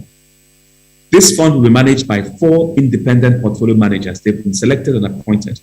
We've had a CEO for the fund. The board members have been appointed. The team around the chairman and the CEO is being built, and we're looking for this to play a key role in 2022 and onwards in funding infrastructure in Nigeria. Of course, pension funds have a key role to play. They have increased their allocation to infrastructure, from what I understand, to be 5% to 20%. So we're expecting to see pension funds invest in infrastructure projects according to their recently improved asset allocation formula. There will be roles for credit enhancement entities, because I've spoken about credit enhancement earlier, but there are specialized companies that are designed to provide credit enhancement facilities. In 2014, the NSIA sponsored the creation of InfraCredit, Infrastructure Credit Guarantee Company Limited. We did it alongside Garantco, and later on we invited AFC as an investor, and a few other investors have joined. This company's role is to help you raise infrastructure bonds. They will lend their rating to you and convert your bond to a AAA rating and bring down your cost of borrowing. The first beneficiary of this was a company that their cost of borrowing at the time was almost 24%. With the role played by InfraCredit, their cost of borrowing dropped to about 16%. Still very high, but just to give you an idea of how much we were able to save by working with InfraCredit. This is a company that NSIA sponsored. I am the chairman of that company, and it's really been quite recognized as one of the most innovative things we've done in Nigeria. And of course, Family Homes Funds, again, co-sponsored by the NSIA, they're building low-cost houses. Nigerian Mortgage Financing Company provides refinancing of the mortgages, again, an NSIA company, and Development Bank of Nigeria also co-developed by NSIA. So these are all institutions that are available and sources of capital that the government intends to use to fund what is a very aggressive plan. As you can see, some of these plans are actually there to help private sector raise money. So if you're raising money as a private sector investor, credit enhancement is available through infra credit. The government is providing project development and assessment facility. Details will come later. I haven't seen the details myself, but this is the commitment on the plan. And then there is InfraCo, that will be an investor. And then there's, of course, PIDF that's handling government projects. And there are many institutions that have been built and developed by the NSI, by the government, that I believe will form a very robust ecosystem in funding infrastructure. I believe that there's enough capital domestically, quite frankly, to address a large portion of our infrastructure needs. We just need to know how to harness them and use them. And I believe that this plan's effort at bringing the private sector into infrastructure investing will make it very successful in many ways, because we have experience here. Now, I'm not going to speak too much about the macroeconomic context, but I'll speak to two things that I think are things we should worry about. Of course, COVID, my hope is that COVID will be something that will start to relax, because you're reading more and more research that's showing that Omicron is turning more endemic than it is a pandemic. I'm not a doctor, I have no idea, but I think the world is beginning to come to the terms with that fact that we have to live with it. But the key thing that I think is a problem is inflation. Inflation is a big challenge because it's also related in some ways to the climate change and energy transition. I'll give you an idea what it means. The twin effect of the pandemic and the climate change push has pushed up the cost of natural gas by almost triple since 18 months ago. It's tripled. What does that mean? Natural gas is the most important feedstock for fertilizer. Fertilizer is essential for agricultural outputs. So today, we're actually seeing fertilizer prices, urea, for example, which used to cost $245 a ton, less than 18 months ago, about 2 years ago. Today, urea is being priced at almost $700 a ton. The same thing is happening to just about every key ingredient that is used for agriculture production. And I speak to this because earlier on the professor spoke about the agriculture cluster, which I'm not going to speak to, but these are all important factors. So inflation is going to be something we all need to be very mindful of. And this is serious because even in the United States, where we have had deflation for many, many years, we are now looking at inflation rates running as high as 7%, which is unheard of in 39 years. So this will be something that I think we all need to be careful about. And the reason is also inflation reflects on interest rates. If you have a plan that's heavy on borrowing, if interest rate rises, it becomes more difficult. So I think it's important to bear in mind about this. The other factor that one needs to bear in mind, obviously, like I said, is the impact of energy transition. A lot has been spoken about it. The good news is that the energy transition in the short term will actually be positive for us. In the long term, it could be a risk and something we all should be very mindful of. The prof earlier had spoken to APTCA, so I'm not going to spend too much time on this. The green economy presents an opportunity. Quite frankly, I believe personally that if the world remains committed to green energy conversations, as they have been, there is a very high chance that we could be seeing this as a sector that will create many, many more billionaires and millionaires in the world. So something I think we should all pay attention to. And of course, knowledge economy is an opportunity for Nigeria to actually not fall too far behind in the tech space. So hopefully we can also continue to invest in digital economy infrastructure that will leverage our youth. Let me go quickly to NSIA.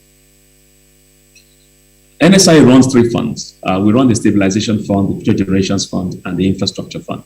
And I'm going to spend a little bit of time on the Infrastructure Fund because I believe that what really matters to you for the context of this conversation today. But the Future Generations Fund is the engine of NSIA. That's actually what generates the bulk of our profits. Last year was a very strong year for the NSIA. We reported 160 billion naira profits, most of it from Future Generations Fund, which invests internationally. This year, we have not finished our audit, but the way it's going, this year is looking like close to, not that close, but I think as of November, we've done 119 to 120 billion. Let's see what December brings when we finish the calculations, but this is the engine of NSIA. But 50% of our allocation now goes to infrastructure. And this is the point I want to speak to. And I'll be very quick because I know there's 10 more minutes left, and I'll be very quick with the rest. Here are the areas that we focus on. For infrastructure investments, we focus on agriculture, we focus on motorways, or what you call toll roads, healthcare, gas industrialization, technology, power, and financial market infrastructure. Now, you wonder why financial market infrastructure? We believe that all these companies that we have built that are playing a role in the capital markets are essential in creating a robust infrastructure funding environment. So we will invest in all these other areas: aviation, communication, industrial parks, refining, water resources, ports, mining, gas, waste, and real estate. Yes, we'll invest in some of them. But this area in the bullseye, in the center circle, are the areas where the NSIA on its own will sponsor projects, develop projects, and invest in those projects.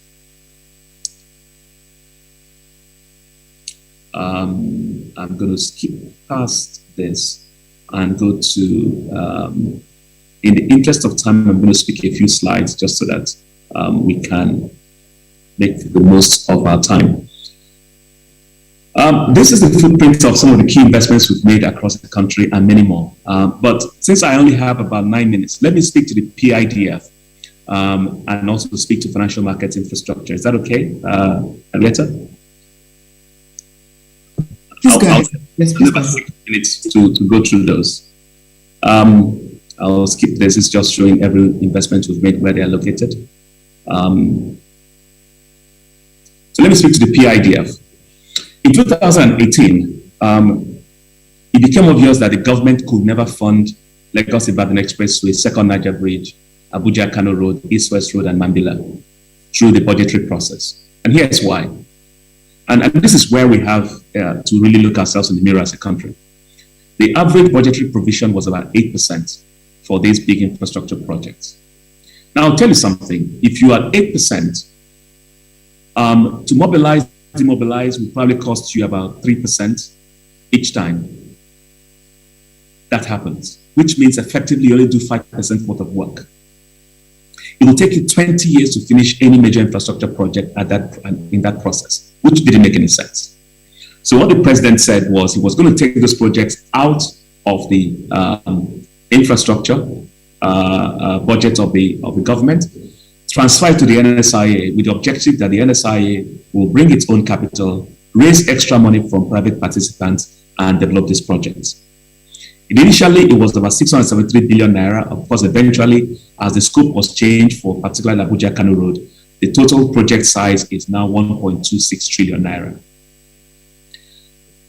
This resulted in a significant funding gap from the original plan that we have, about 46 billion naira. But what happened was Infraco injected recently about 163 billion naira, and we are talking to them about injecting further 300 billion naira. If that comes from Infraco, then largely this project will be fully funded. But even if it doesn't come, we have plans to raise capital to fund these projects. So let me speak to you about what that meant instantly. We are now at 77% completion on Lagos-Ibadan Expressway. I know many of you who drive that road will roll your eyes and say, for where? It is true, because the actual road pavement is done. Many of you can attest to that. What we now need to spend time and money working on is